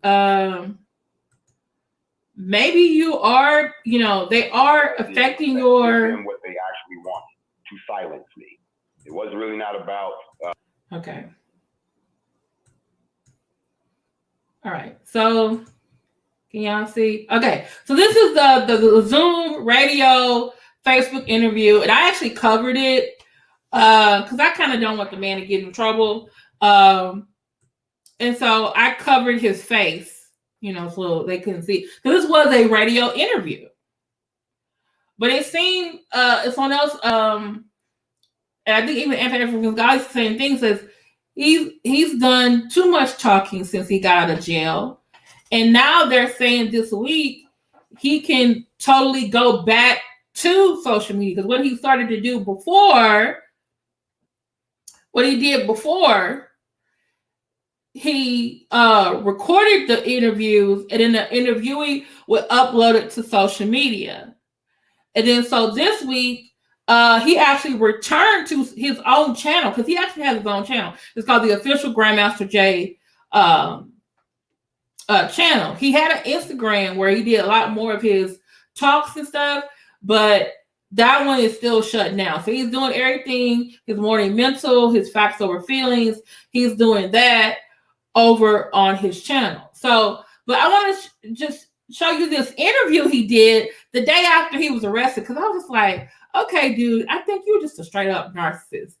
I do think these are trumped up charges. They've been trying to find something on you to arrest you because you are a black man saying pro-black things, and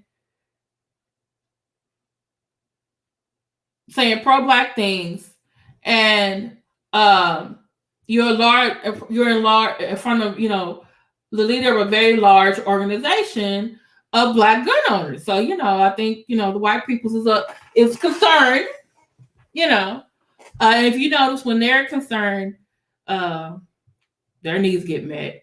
We've been complaining about Umar Johnson for 10 years, and he's still running around here. But, I digress. So, this is his radio interview. I just want you to hear what he says about himself and who he identifies with. Before I speak. Okay. And Grandmaster Jay, I'm going to let you speak, and you can start wherever you would like to start. If you want to start in a sense of why you put this coalition together, or you can start in a sense of the arrest that had taken place. You have the mic, my brother. Uh-oh, you dropped out. Hold on. This is Verone Thomas. I'm online also. Okay, Verone. Okay. Good morning to everyone that's tuned in, and to all of the folks around the world who did get the notice. Is this loud enough for y'all? That this was going to happen. I want you all to know that I love all of you. Thank you for your support and the pressure you put on the system to let them know that the individual that they had apprehended was just not someone that was going to go quietly, and that you all would let this happen. So I have to start by saying that I wouldn't be sitting here if it wasn't for the thousands of phone calls that came down to both facilities where they did not want to keep me any longer than they had to. I wanted to first start off with that. I bid everybody grand rising. And I also would like to say that it's ironic, as was pointed out earlier, that the day that this federal task force came to my place I'm to sorry, apprehend me and to serve the warrant, that it was almost identical to what happened with Fred Hampton. It was at the same time. It was the same tactics. The only difference was they too approached a lot more cautiously. But I can't get into those details. All that'll come out. But at the end of the day, I wanted to point out that they're sending a message. And the message was not so much just, this trumped up charge that they've come up with 3 months after the fact. We can talk about that later too, but it's the fact that it was the timing. It was right after I received the global leadership. It was the fact that it was right after, we had just gotten back. But the point I'm making is the timing of it just seemed so ironic that they were sending a message, not just to us in America, but around the world. And we all talk about history repeating itself. No, we don't want to repeat history. So I bid everybody good morning. I am not allowed to be on social media, but a radio interview is definitely something that I can do. So when the good folks reached out to me, I said, of course, I'd be more than willing to sit down and dialogue with you, but at the same time, give some reassurance to all of those folks out there who don't know what's going on, who probably haven't really kept up with the NFAC, who haven't kept up with all of the episodes that have happened throughout the summer into the fall, and who probably have no idea why the U.S. government would respond in the way that it has at both the state and at the federal level. At this particular juncture, if you're not familiar with the NFAC, we are the largest Black militia, all Black militia. We're not a hate group. We never were. We're not a racist hate group. We are not we're not opposed or threaten anybody, anything of that They're nature. narcissists. We were a Black militia put together to protect the Black community, put together to educate our own people about owning firearms responsibly, and to also teach the art and practice the art of self-policing for our own people so we could take care of ourselves when it appears that when other people do it, we tend to end up dead.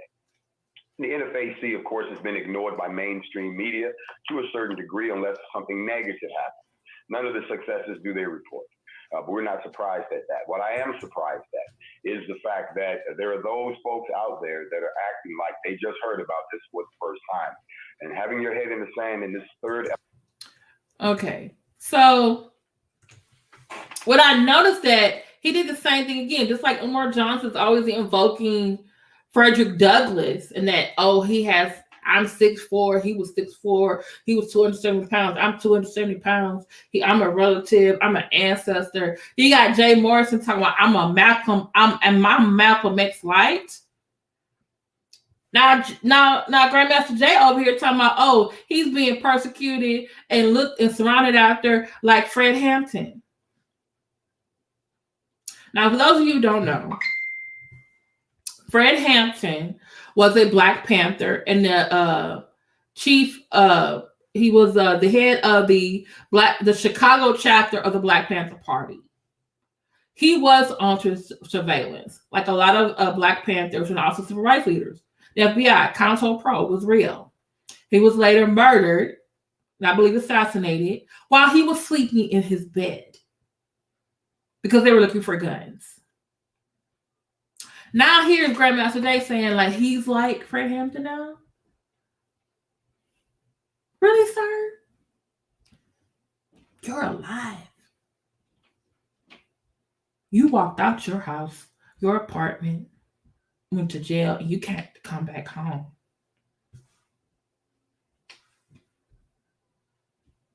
Now, Fred Hampton did have a trumped up charge where they basically said he stole ice cream and gave it to the kids.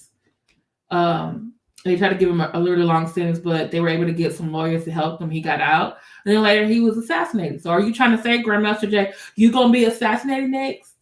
You're a political figure? And this was his first interview. He did like another interview. And then he did, let me put it in here.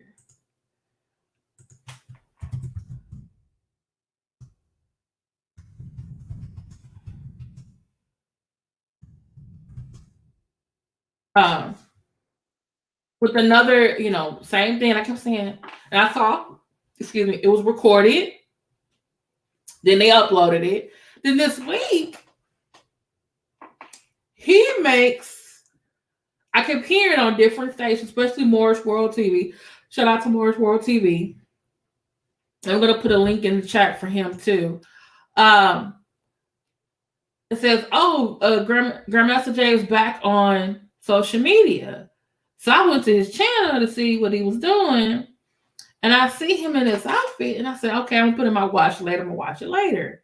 But then I saw Michi X went on, and then Morris World TV went on. And I was like, oh, it's getting. And I was listening to Michi X, and it's like, oh, she ain't talking all nice like she was about Grandmaster Jay after his arrest.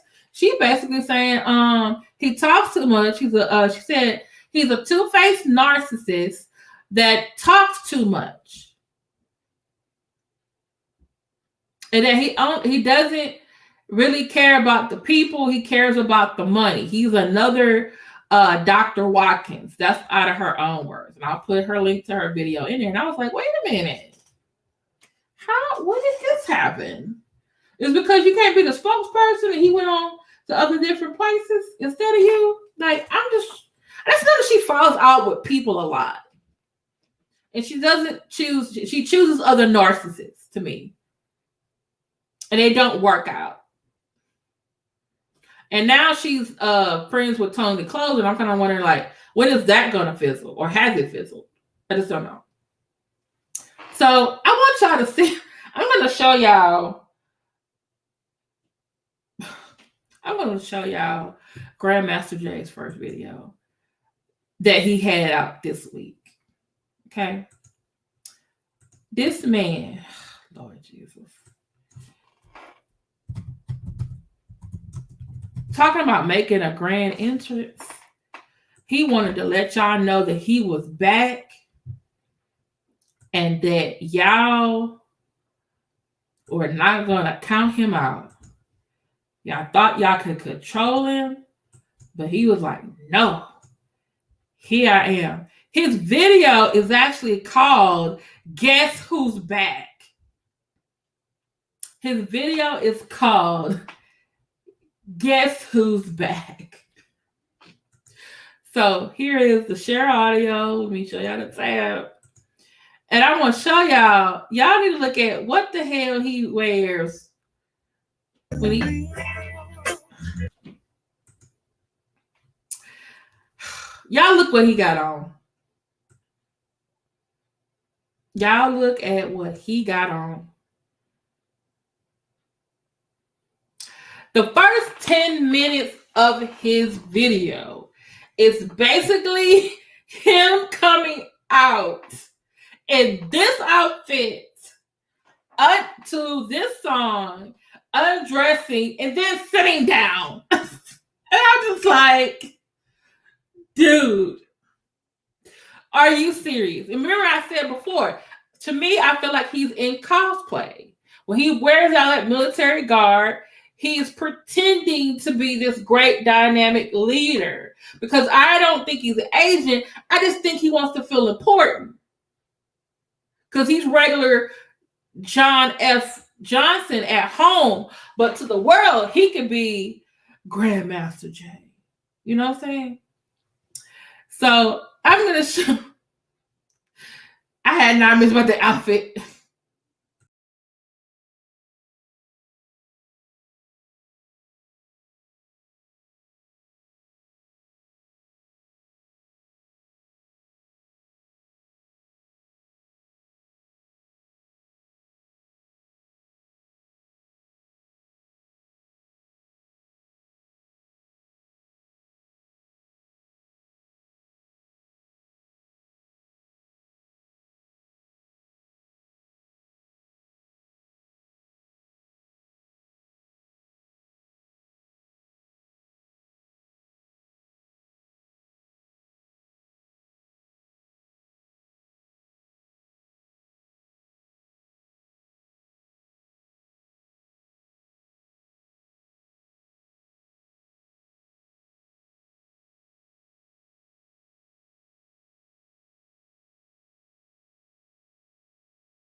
you thought that you was gonna tiptoe your ass into 2021 like it was all over. You thought that you was gonna slide your ass out of 2020 like it was over. You didn't know that 2021 is the real set off. So guess what? Surprise, surprise, surprise. Guess who's back to make you realize who the number one is when it comes to educating, unifying, uplifting, and liberating all of the people around the world, not the ones that can't get along, not the ones that want to point fingers at each other, not the ones that want to say, I think the ones, only one can unify everybody, electrify everybody, and uplift everybody in the name of the Most High. I just had to stop by here for a few minutes while you crucifying everybody else because they can't deliver the one thing that they said was needed to make us all uplift, and that was the belief that in order to make it happen, you got to get up and walk and not just be awake.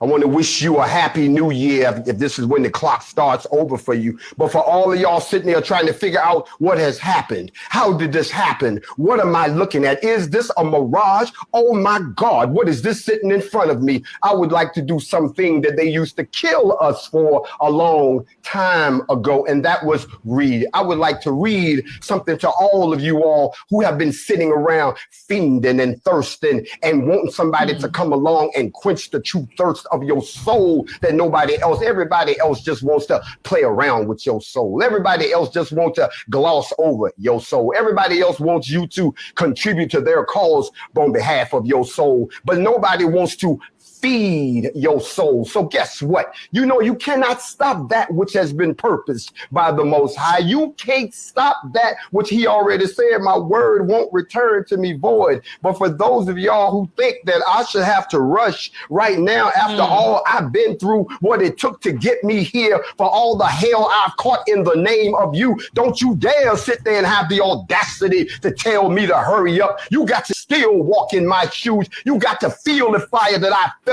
for you to stand here and have the to even think for 2 seconds that you got any say so into the input of how this king functions. But I do want to share some with y'all before we get going any further. You know that it must be good if I had to slide up on IG to spill the tea. You know, you went to IG? I want y'all to know that I've been sitting back watching. Yes, I have. I've been sitting back. Okay, so y'all, I had to tell y'all, this was his return, y'all. This was his return. His return. You saw how he walked in? You saw what he was wearing? Ain't no hello, ain't no goodbye. It's like, here I am. And like he said, you thought you were going to tiptoe your ass into 2021 and not hear from me? All I wanted him to do was start rapping over that Earth, Wind, and Fire beat.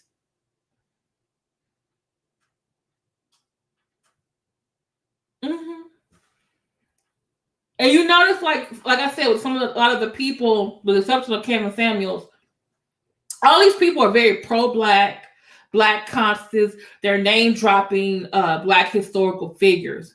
And a lot of people we call Hoteps in the Black conscious sector, they're always talking like this, but they're not really doing anything. And they're really just doing it to like do some of the same, especially men. They're just doing it to sound really good to get the women.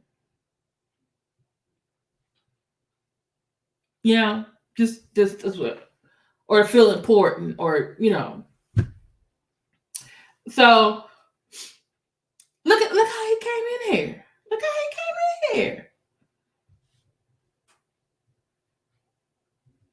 Now, like I said though, what I didn't show you, however, is that the previous night, or I think the next day, he actually had a fight.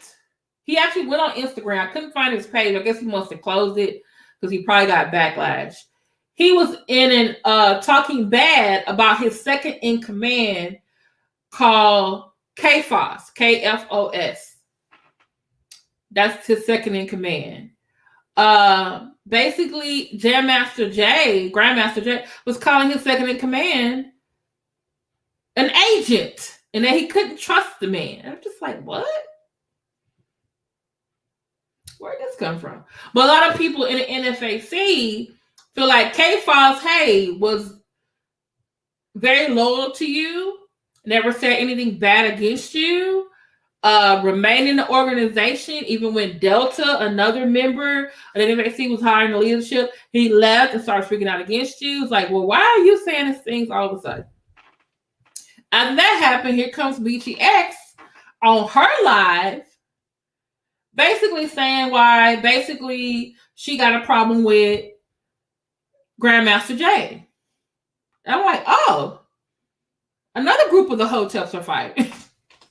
We got Jay Morrison and Tom DeCoser. Then we got BTX and Grandmaster J. And then Terrence Bailey want to fight Umar. I'm like, what is going on with this league? We are in 2021 and people are off the chain. It's only the 5th. So I'm gonna show you Morris World TV did a really good expose last night. Like I said, I don't agree with him about him being an agent, but I did think he gave a really good analysis that I think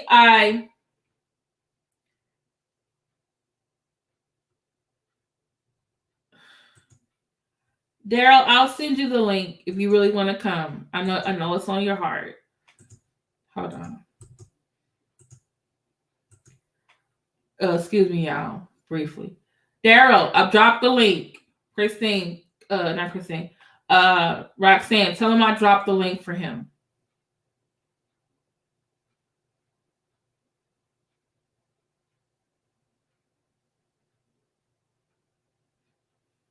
You sent me the right, Roxanne.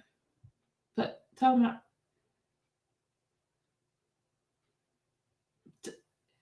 everybody started yelling, Daryl, Daryl, Daryl.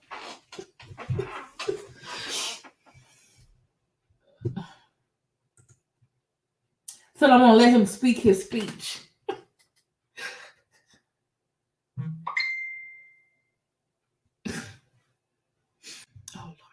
Okay. Oh Lord, he got the cigar in his mouth too. Daryl. Mm-hmm. All right. That dashiki nigga. I did not know that fool had went on my campus 2 years, almost 3 years ago now, and poured bottled water on top of the graves and walked across his vault. And the vault of George Washington Carver as well. I did not know. Wait a minute. It's a vault? Yeah.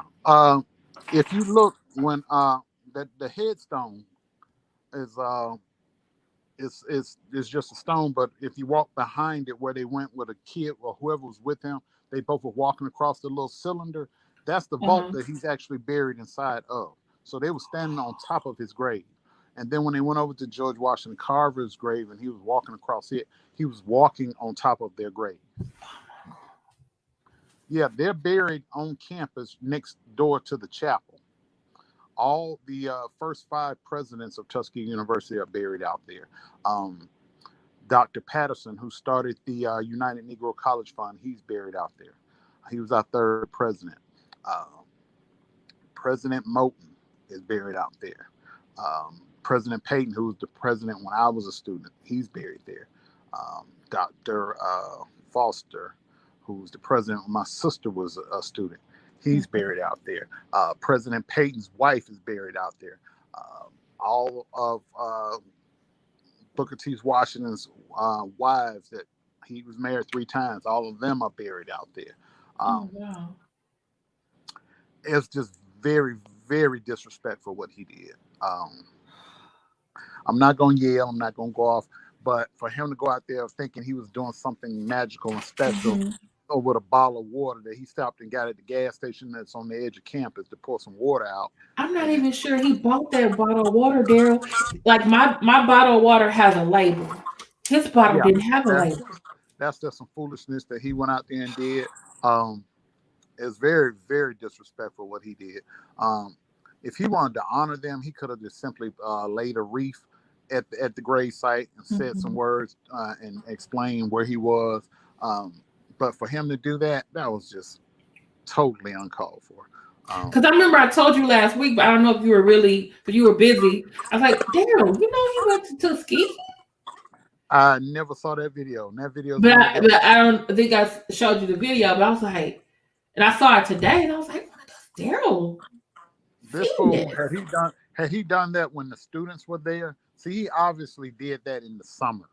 That's what I was wondering. Was it like the summer on a Saturday or a Sunday? Because I'm like, there would have been students around there. They would have ran his ass off campus. He never would have got on campus for one. Had he done that while the school. Is there a gate around their graves or a fence? No, not around the gate. Once you get into the campus, it's right next door to the chapel. No, I mean, once you get through the security gate, you're on campus. That's why I said he had to have done that like in between semesters or while everybody, or in the summertime when nobody was there. Because there's no way they would, if they'd have saw him out there doing that, because the security checkpoint gate is less than 100 yards from where he was standing. And had they seen him doing that foolishness, they would have ran his ass back up off. Okay. Monolo said, can anyone just walk on campus like that? No, you have to go through the security gate. Now, when I was in school, we didn't have a gate around our campus. Anybody could just park and walk in. His actual, Booker T. Washington's actual house is a National Historic Site. Tuskegee University is the only college campus in the United States that has been declared a historical site by the United States government, because the university, all the original buildings, as he alluded to, but he didn't give the full story, all the original buildings were built by the students. Oh, he did say that. Yeah, but what he failed to realize was, is that his house is across the street from the security gate. The building that was across the street from where he was standing, which is the dorm for the nursing students, it was built by the students. Any building, one of the original buildings, all the bricks were made by the students. All the construction was done by the students. No changes can be made to the outside of these buildings because they're historic. Oh, wow. They can only renovate the inside. They cannot touch the outside at all. They can only restore. So he, oh my God, I can't believe he did that. This guy, oh my God. And then this, like I was showing everybody else, this week he went back to the Douglas cemetery. Right. Their family actually lives around there, and Tarence Bailey Sr., who is the spokesperson for the family, the elders told him never to go near Umar Johnson. But on his last interview, when he was on Monty Woodgrain's video, he said, when I see Umar Johnson, I am going to fight him on sight. He said, I've been dealing with this man since 2006. I was on a base overseas and somebody called me asking me about him. And he said, I am so sick of this man using our family for his own profit. And that's why in the video I showed from Saturday, he went to the Douglas grave, but he only stayed out there like 7 minutes because there are family members who live in that area. And if they found out that he was there, they're going to roll up on him. I'm saying, and he went to the Tubman website. He went to the Tubman cemetery too. He would have never pulled a stunt like that when school was in session. The descendants of Booker T. Washington's family there are some that are still in Alabama. There are some that live in Georgia. That would have been shut down immediately. It was just totally disrespectful. They walked on this man's grave. They walked across his grave. And you saying you were honoring him, but How can you be honoring somebody when you're actually walking across their vault? Mm-hmm. I mean, just walking across. I mean, oh my God. Oh my God. This man pouring out. And I saw him when he got that bottle. When I first saw it the first time, I was like, "What's in that bottle?" And then he just took it out and just started. I said, "Oh no!" Now, other people's graves, I've seen videos where he's done. He actually poured out wine. What? Yeah. Wine in whose grave? He went to some guy that he says is the creator of Pan-Africanism. I forget the man's name. He was at the man's grave. He was pouring out. He had a bottle of wine. He was pouring out wine. And he poured out some oil, all kind of crazy crap. He laid out some fruit, some oranges and bananas, and I was like, okay. That's true. He did do that. He went to the King Center at night, and nobody was there. Yeah, and see, MLK was born. and when he went to the King Center, if he'd have gone and tried that foolishness during the day, they would have arrested him because the King Center is a National Historic Site. They have federal police officers at these places. We have a National Park Service location on our campus. When you go to the Carver Museum, which is across the street from where George Washington Carver and Booker T. Washington are buried, the Carver Museum is on campus, and it has all of the stuff where George Washington Carver did his research, his telescope, all of his lab pictures of him working in his lab coat, everything that he owned when he died is in that museum. His desk that he sat at, George Washington Carver worked all those years at Tuskegee Institute, and he never cashed any of his paychecks. When he died, and they were renovating some building, because where our gymnasium sits was where his laboratory was, and they went into a desk in the back of a room, and they found all of his checks still together in a drawer of a desk, and he had never cashed any of them. He just. How do you make money? He didn't. I mean, all his needs were supplied. The university supplied him with housing and food. He had everything he needed. He didn't have a wife. He didn't have any children. So all his needs were met by the university. What a lot of people don't realize, when he was doing research on peanuts, and people joke, but they really don't realize the peanut butter that was that he's given credit for creating. He didn't create peanut butter. Peanut butter was just a byproduct. He was making medicine from peanuts. And what you have now, like this Bengay and all that rubbing, those analgesics that people put on sore muscles and stuff, that was his creation. The peanut butter is a byproduct of that creation. And if he had ever just gotten and went to the government and filed a patent or whatever for that, he'd have been a millionaire thousands of times over. But he just gave that away. He's like, I don't want it. I'm making medicine out of the peanuts and the soybeans. So the man was brilliant. I mean, if you just research, even a lot of people laugh about Tariq Nasheed. If you just look at his hidden colors, they talk about the stuff that he did. He was one of the few people that could walk into the White House through the front door, a man of color, and that was unheard of. And sit and talk to the president. The war effort, when he was working with World War II, the work he did with plastics and paint and all that stuff, just man was brilliant. He was a genius. And for this clown to walk out there on top of his grave just so he can get some clicks, likes, and views, it's just disrespectful. Because what he did, sir, he gave them no honor by walking across their grave and pouring out some bottled water on them and saying that mumbo jumbo that he did. That was just totally disrespectful. Yeah, I was just, when I first saw it, I was like, what is he doing with that bottle? I was like, being an idiot, he should have drank the water and got back in his car if he wasn't gonna do right. And it's gone, because I knew where it was headed when he said he's going to Montgomery. The lynching museum and is down there in Montgomery. And the guy that raised the money for that, if you saw this movie with Jamie Foxx, where he played a death row inmate in Alabama. Oh, Just Mercy. Yeah, the guy that played the lawyer, that lawyer was based off the guy that created the museum. Oh. Yeah.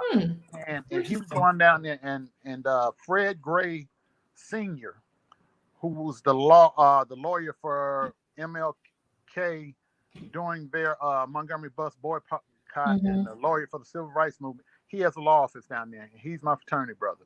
So that's where he was going. He was going down there to see that museum down there, because they have they tracked everybody that's ever been lynched in the United States that was black. They got a museum down there, and a slave museum, everything down there.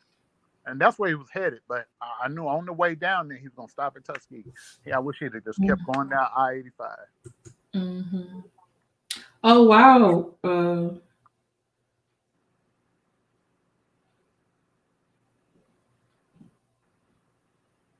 That was very common back in those days. You didn't get it's also common now. If you work for a company, and you create something, you have to sign something that says it becomes the property of the company.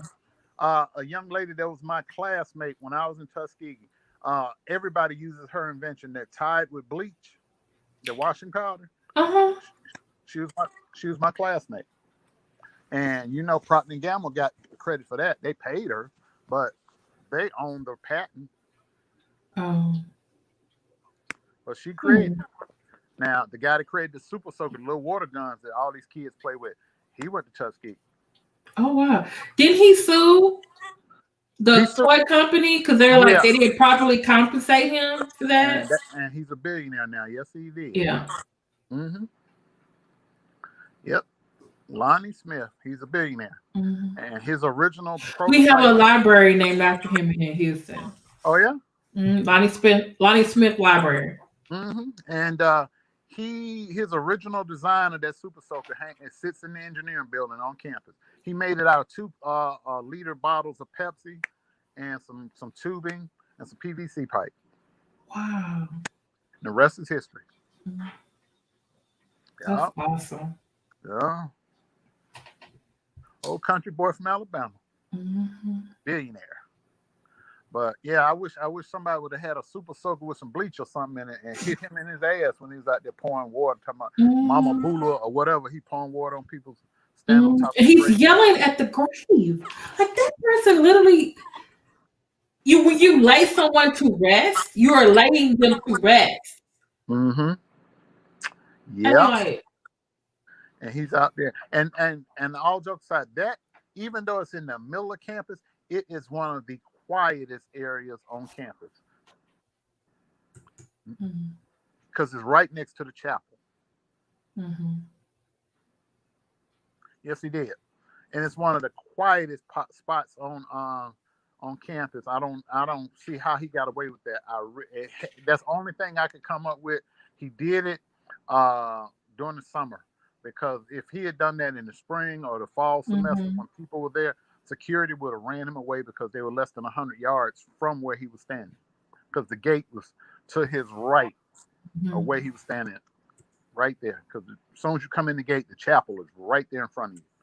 There's a monument in front of the chapel of Booker T. Washington with it's a symbol. It's in the middle of our logo of him pulling the veil of ignorance off the head of a slave, and the slave has a book in his hand. So there's no way he could have done all that while school was in session, either spring or fall. I kept thinking, like, where is everybody? Is it Sunday?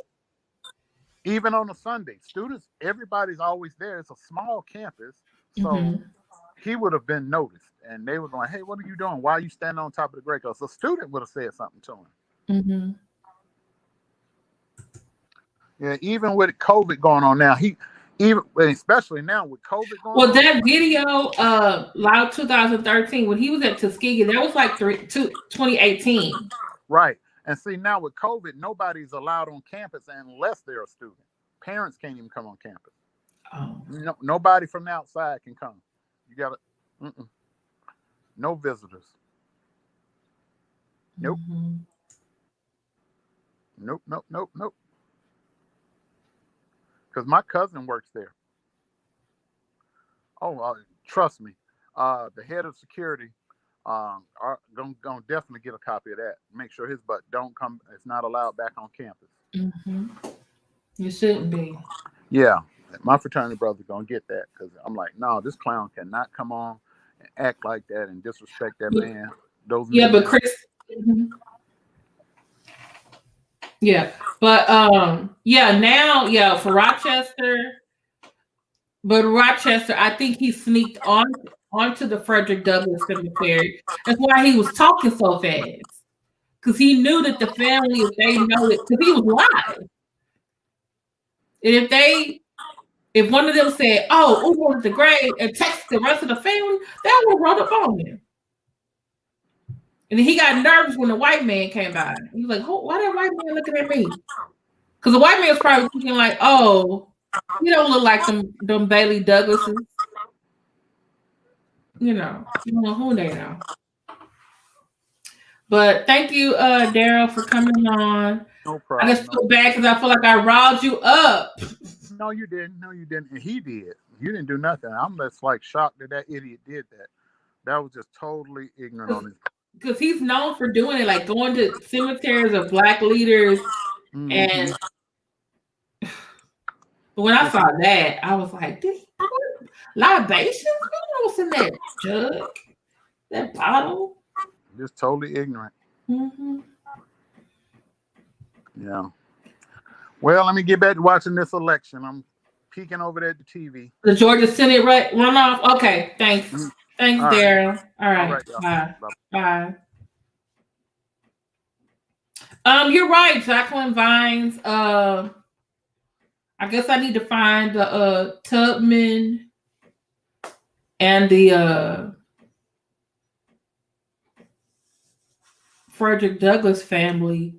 And they feel like, oh, Umar been out there again, y'all. Y'all need to go get him. Yes, thank you, Daryl. Mm-hmm. Yeah, those are the places I got to find out the names of that, because that's ridiculous. You going?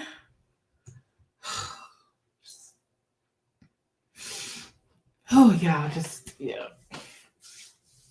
Okay. This is the last thing.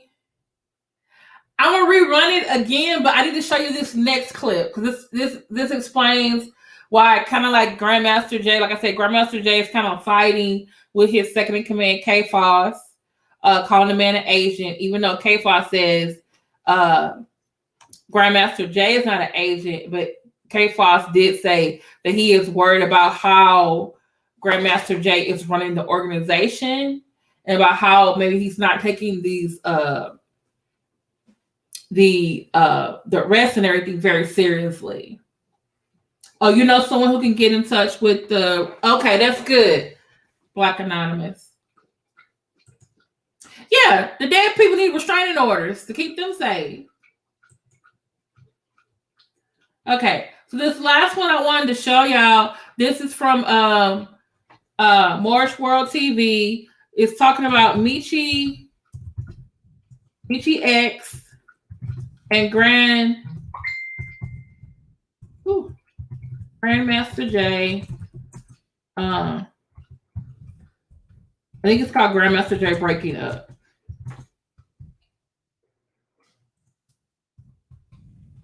Okay.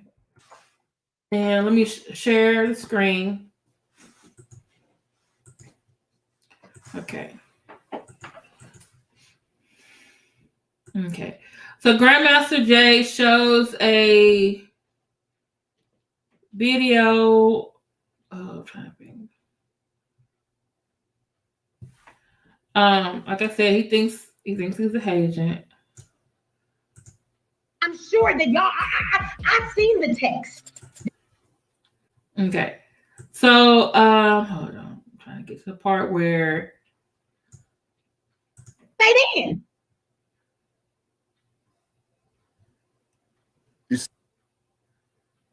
Okay, I think I may have came on after an hour.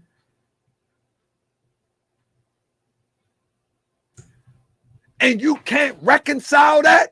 And I'm gonna put my life on the line for you? You can't reconcile that before the public.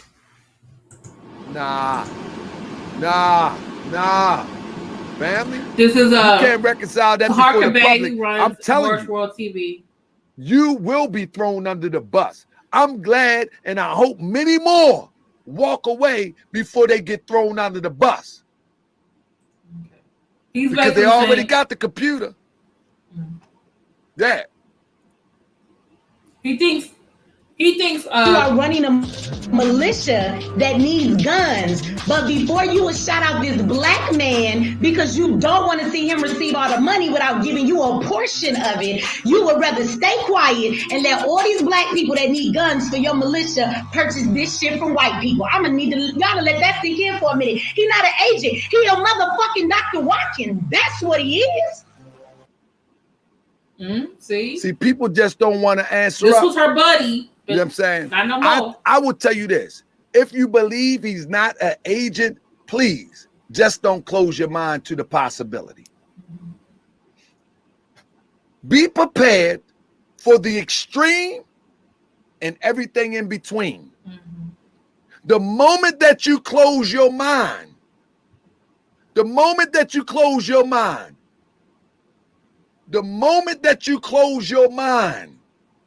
of the possibility, you can be taken advantage of. I don't know if you see on the screen, that's K-Foss. And I'm telling you, I don't have no problem with BTX. I don't have no problem with K-Foss. In fact, I agree with what BTX have said. Why the heck should we be buying some burners from some Europeans? Everybody in the militia should be buying something from K-Foss. And we got 691 people in here. You should be going to kfosstactical.com. You should not be going to Walmart to buy that little BB gun. You should not be going to Walmart to buy that BB gun. That's right. He turned all the information in. That's right. Real talk. Okay. And he is selling illegal guns and he doing this and that.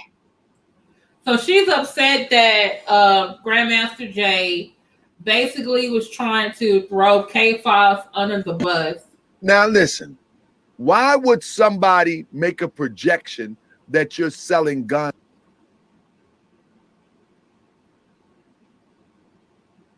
Trying to get to the part where she basically says what she thinks of him. Got the black motherfucker out. Okay, this is where someone says, he's an. She says, I think. Hold on. What she really thinks of him. Glad you up out of there. You feel me? K-Foss doesn't think he's an agent. Let me be clear as to what I'm saying here again. Tarka Bay, all these people that sat up here and called this man an agent. That's not what the fuck I'm saying today. I'm not going on to Tarka Bay to do a show for what? Fuck that nigga. Let me be clear as to what I'm saying here again.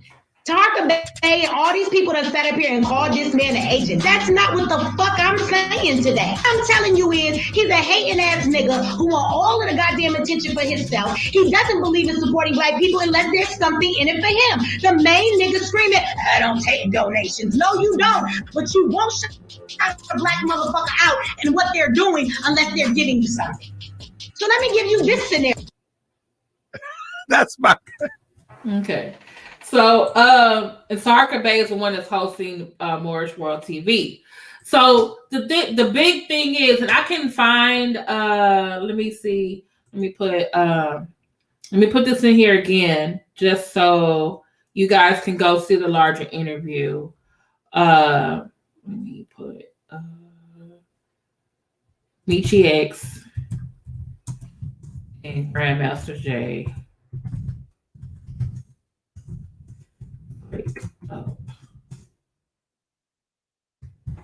Okay, there it is. And let me put in K-Foss's because I went to his whatchamacallit.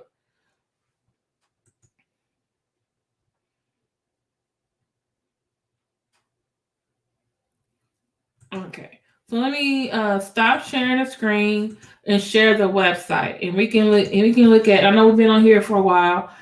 Thank you for those of you who are still on here with me. Okay, so this is K-Foss, who's the second in command of NFAC. He says he believes even though Grandmaster Jay said some really disparaging things about him on Instagram, he does not believe that Grandmaster Jay is an agent, but he is questioning how Grandmaster Jay is running the organization now. So let me go here and make it bigger so y'all can see. So K Foss actually has his own company. Let me see. Okay. I need to send this to Daryl. Okay. So I see guns, lock, Mossenberg. I don't even know anything about this stuff. Yeah, I see guns for sale. Oh, that's expensive. Ammo, he's working out of Virginia. You can contact him. Okay. So it looks like he's selling them. I don't know about he has courses. Okay. Custom builds. Maybe he does build guns. Services, AR-15s, online coming soon courses. Okay. And one of the Michi X's, he got knives, parts, gear. Okay. Backpacks, mobiles. Oh, he got a whole, okay. Scope, lights, accessories, magazines. Not real magazines. I think this is where the books go. Okay. That's all I know, y'all, about firearms. Okay. $1,050. What the hell? Okay. All right. So basically one of the things, those are good gun deals there? Oh, okay. And so that was one of, then definitely Grandmaster Jay should have been telling the NWC to go to their second in command to get their weapons. But I think what probably made Michi X really so upset was that Grandmaster Jay was attacking his second in command and he wasn't pushing the man's business unless it somehow benefited him. And so, like she said, she thinks he's a two-faced narcissist and that he's like the Dr. Boyce Watkins. And I will be doing a special on Dr. Boyce Watkins later this year, maybe next month, maybe a couple weeks. We'll see. For another episode of African American Greed. But I think also Michi X is upset also because remember, she told us that she was going to be in her video, she was going to be the spokesperson. And that, he's going to be on the radio. Well, we went to the radio, he wasn't there, but he was on the radio Facebook. But after that, we didn't see nothing from her about Grandmaster Jay. She went back to talking about other things. And then Grandmaster Jay did interviews other places, but not with Michi X, who's his friend. Okay. Then now he's back. And now she's vocalizing what she means. And so I kind of feel like it's kind of like the same thing maybe with Della Cream Della. Like, this is personal. A little bit. He didn't make you the mouthpiece when he was supposedly not able to be on social media. And you probably would have benefited from viewers, AdSense, money, anything else you're selling. And he went elsewhere for the interviews. Why not use Michi X? She has a platform. Just record it at home, give it to her, and she uploads it. But he didn't do that. He went elsewhere, and now he's back, and he can voice his own messages. Now she hot. That's what I like. And to me, I like Michi X because sometimes she do make some sense. But I feel like Michi X, she gets with these other narcissist men who are supposedly pro-black consciousness people, but she does not keep the relationship. She falls out with them. Because look, she left Fly Nubian Queen. She didn't get along with some of the women there. Then a couple of women that think she stayed friends with. Then she fell out with Dr. Boyce Watkins. She was critical of Tariq. She still don't like him. I don't give a fuck about Tariq videos. She was friends with Thomas Sotomayor. I don't think she's friends with him anymore because I haven't heard her talk about him. Then she got with Tony the Closer, helping him protest. I haven't heard her say nothing bad about him, but who knows? Then I saw her with Grandmaster Jay. When I saw her with Grandmaster Jay, all I could think about was like, no, Michi. No. You gotta pick better friends. And now look at her now. She calling, he a two-faced narcissist. Like who? Dr. Watkins. And I'm like, Michi, you got, okay, Michi. You know? Now she mad. Now she upset. Let me put in here Michi's video where she y'all can see it for yourself. What she's saying now versus what she's saying December the 4th. And she was talking about by Grandmaster Jay. And she has videos with Grandmaster Jay before the arrest. And Taharka Bay, even though like I said I don't agree with him about Grandmaster Jay being an agent, he does bring up a very good point about her relationship and thinking she can trust Grandmaster Jay.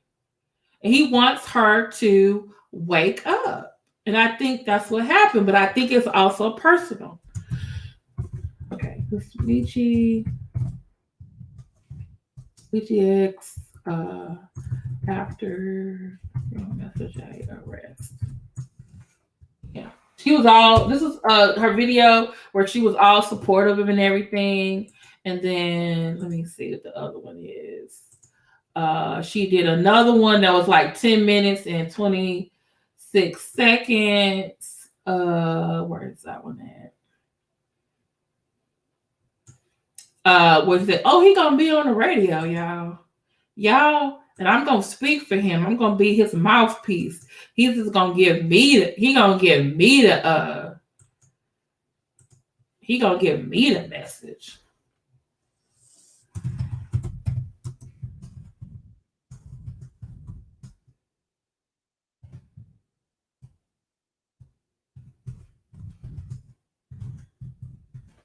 Yeah. Oh.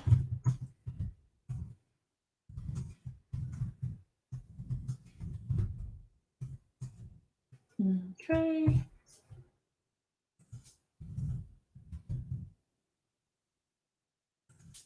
It's just okay.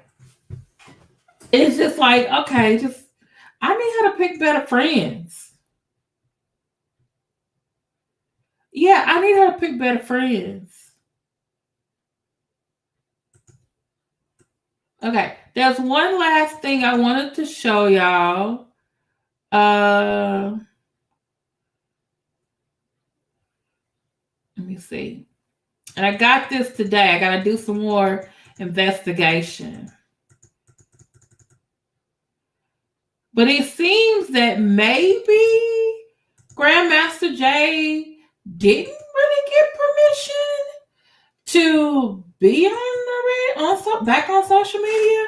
He might be in contempt. So he might be going back.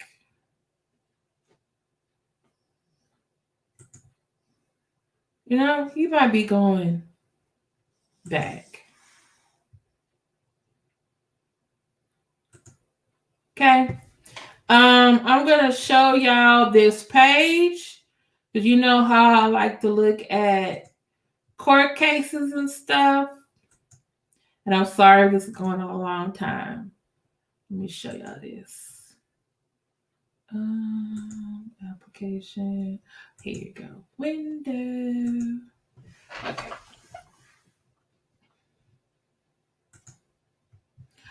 All right.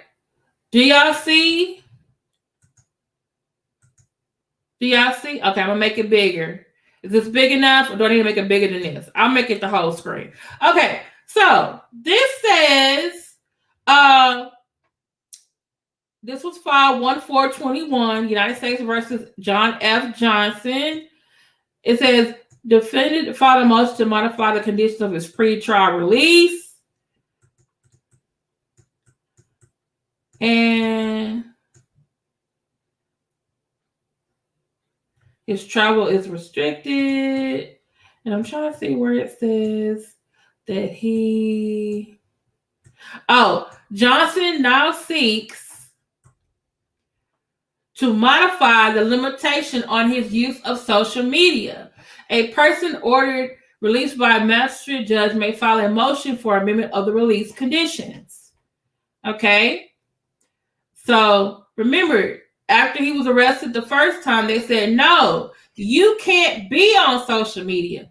He just filed this on the 4th. Yesterday was the 4th, ladies and gentlemen. When did he go live? January 1st. Okay, so this probation recommended the social media restriction because Johnson has issued threats to law enforcement using social media. So the restrictions really were coupled with Johnson's history of violent weapons and current charges. He has domestic violence against his ex-wife. In addition, the restriction on social media ensures the safety of the community against any threats. Johnson presents no new information in his motion to justify the change in his conditions. The background information outlined below supports restricting Johnson's social media use. Okay, this tells him what he does for a living. And saying, hey, and these are the places that he's been, he's marched on. And this is pre-trial motion.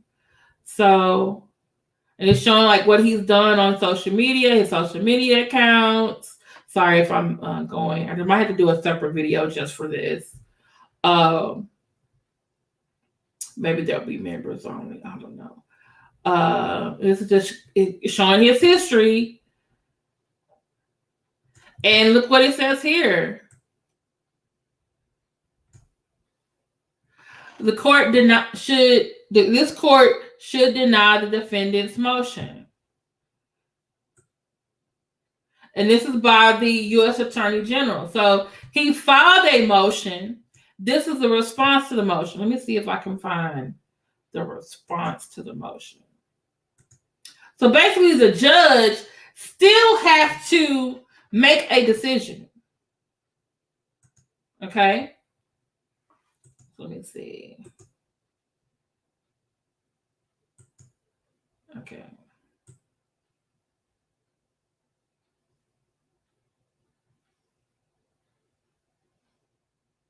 Okay, the other document I have is just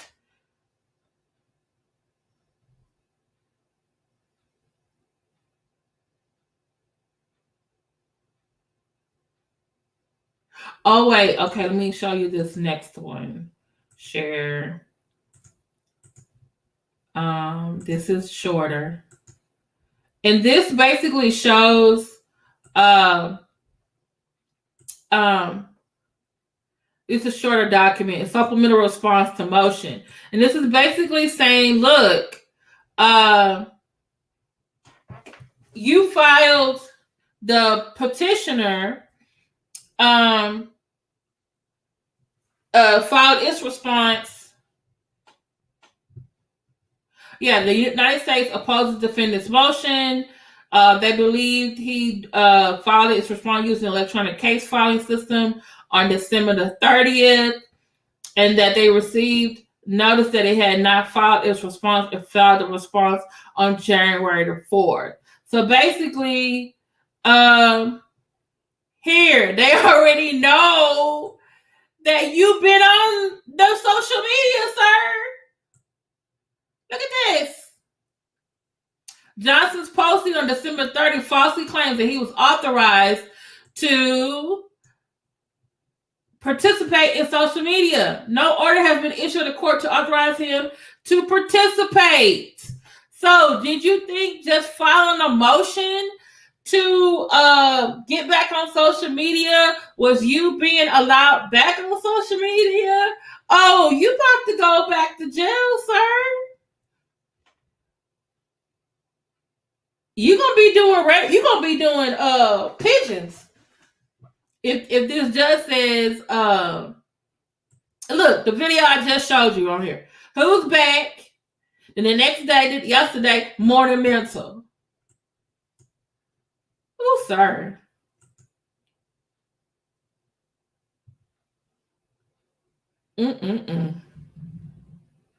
Grandmaster. J.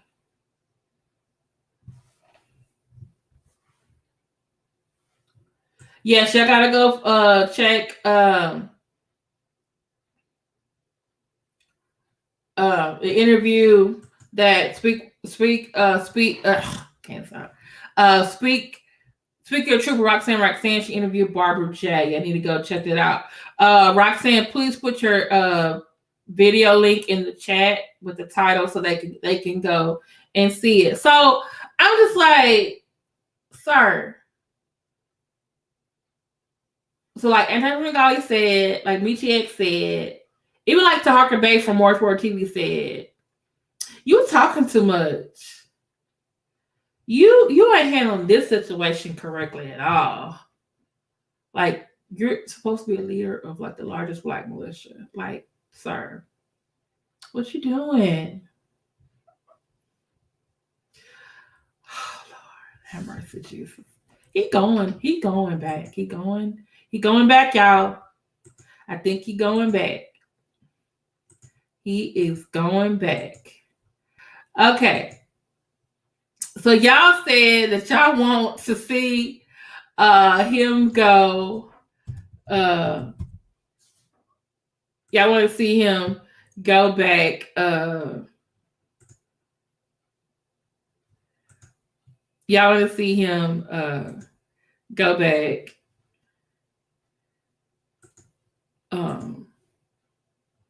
Oh, thank you. And this is Daryl Moore's video for tomorrow, for Wednesday. About Tootie Booty, his sister. So my friend Daryl Moore, who you saw today, that's his video for tomorrow, Wednesday, 8 p.m. Eastern. Okay? So we're all a part of the 18, so we all support each other. So y'all wanted to see Grandmaster J back in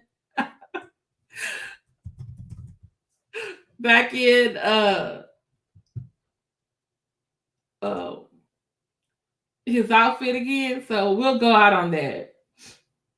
Oh, I just thought about it. I might have to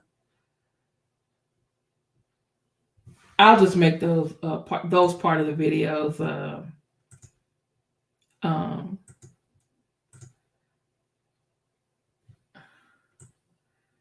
okay, where is it? Okay. So I want to show y'all when he leaves. He leaves the same way he comes back.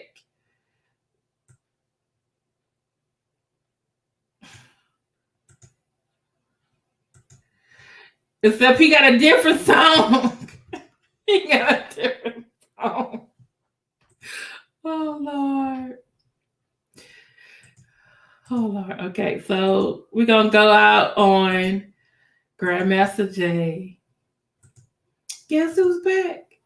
Back again.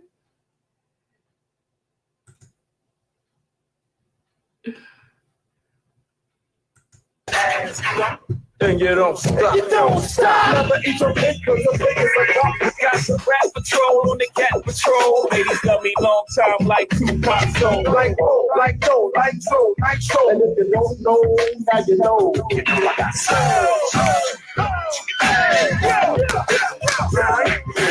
up to the house in my 6'4". Oh snap! Guess what I saw? Standing on the first stoop, hanging out the window. Snoop Doggy Dogg and Dr. Dre is at the shelf. I jumped off the rock and said, what's up? Designated driver, take the keys to my truck. Leave him a cook, get nice, put the blunt up. Come on, everybody. Yeah. Where is he going? Where he going? We know you just going to the next room to put that back in the closet.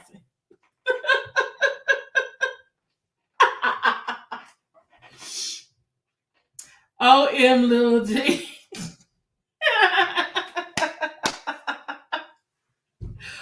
Okay, thank y'all so much for, oh my goodness, we almost here 3 hours. Thank you so much for most of you being on here with me through all of this.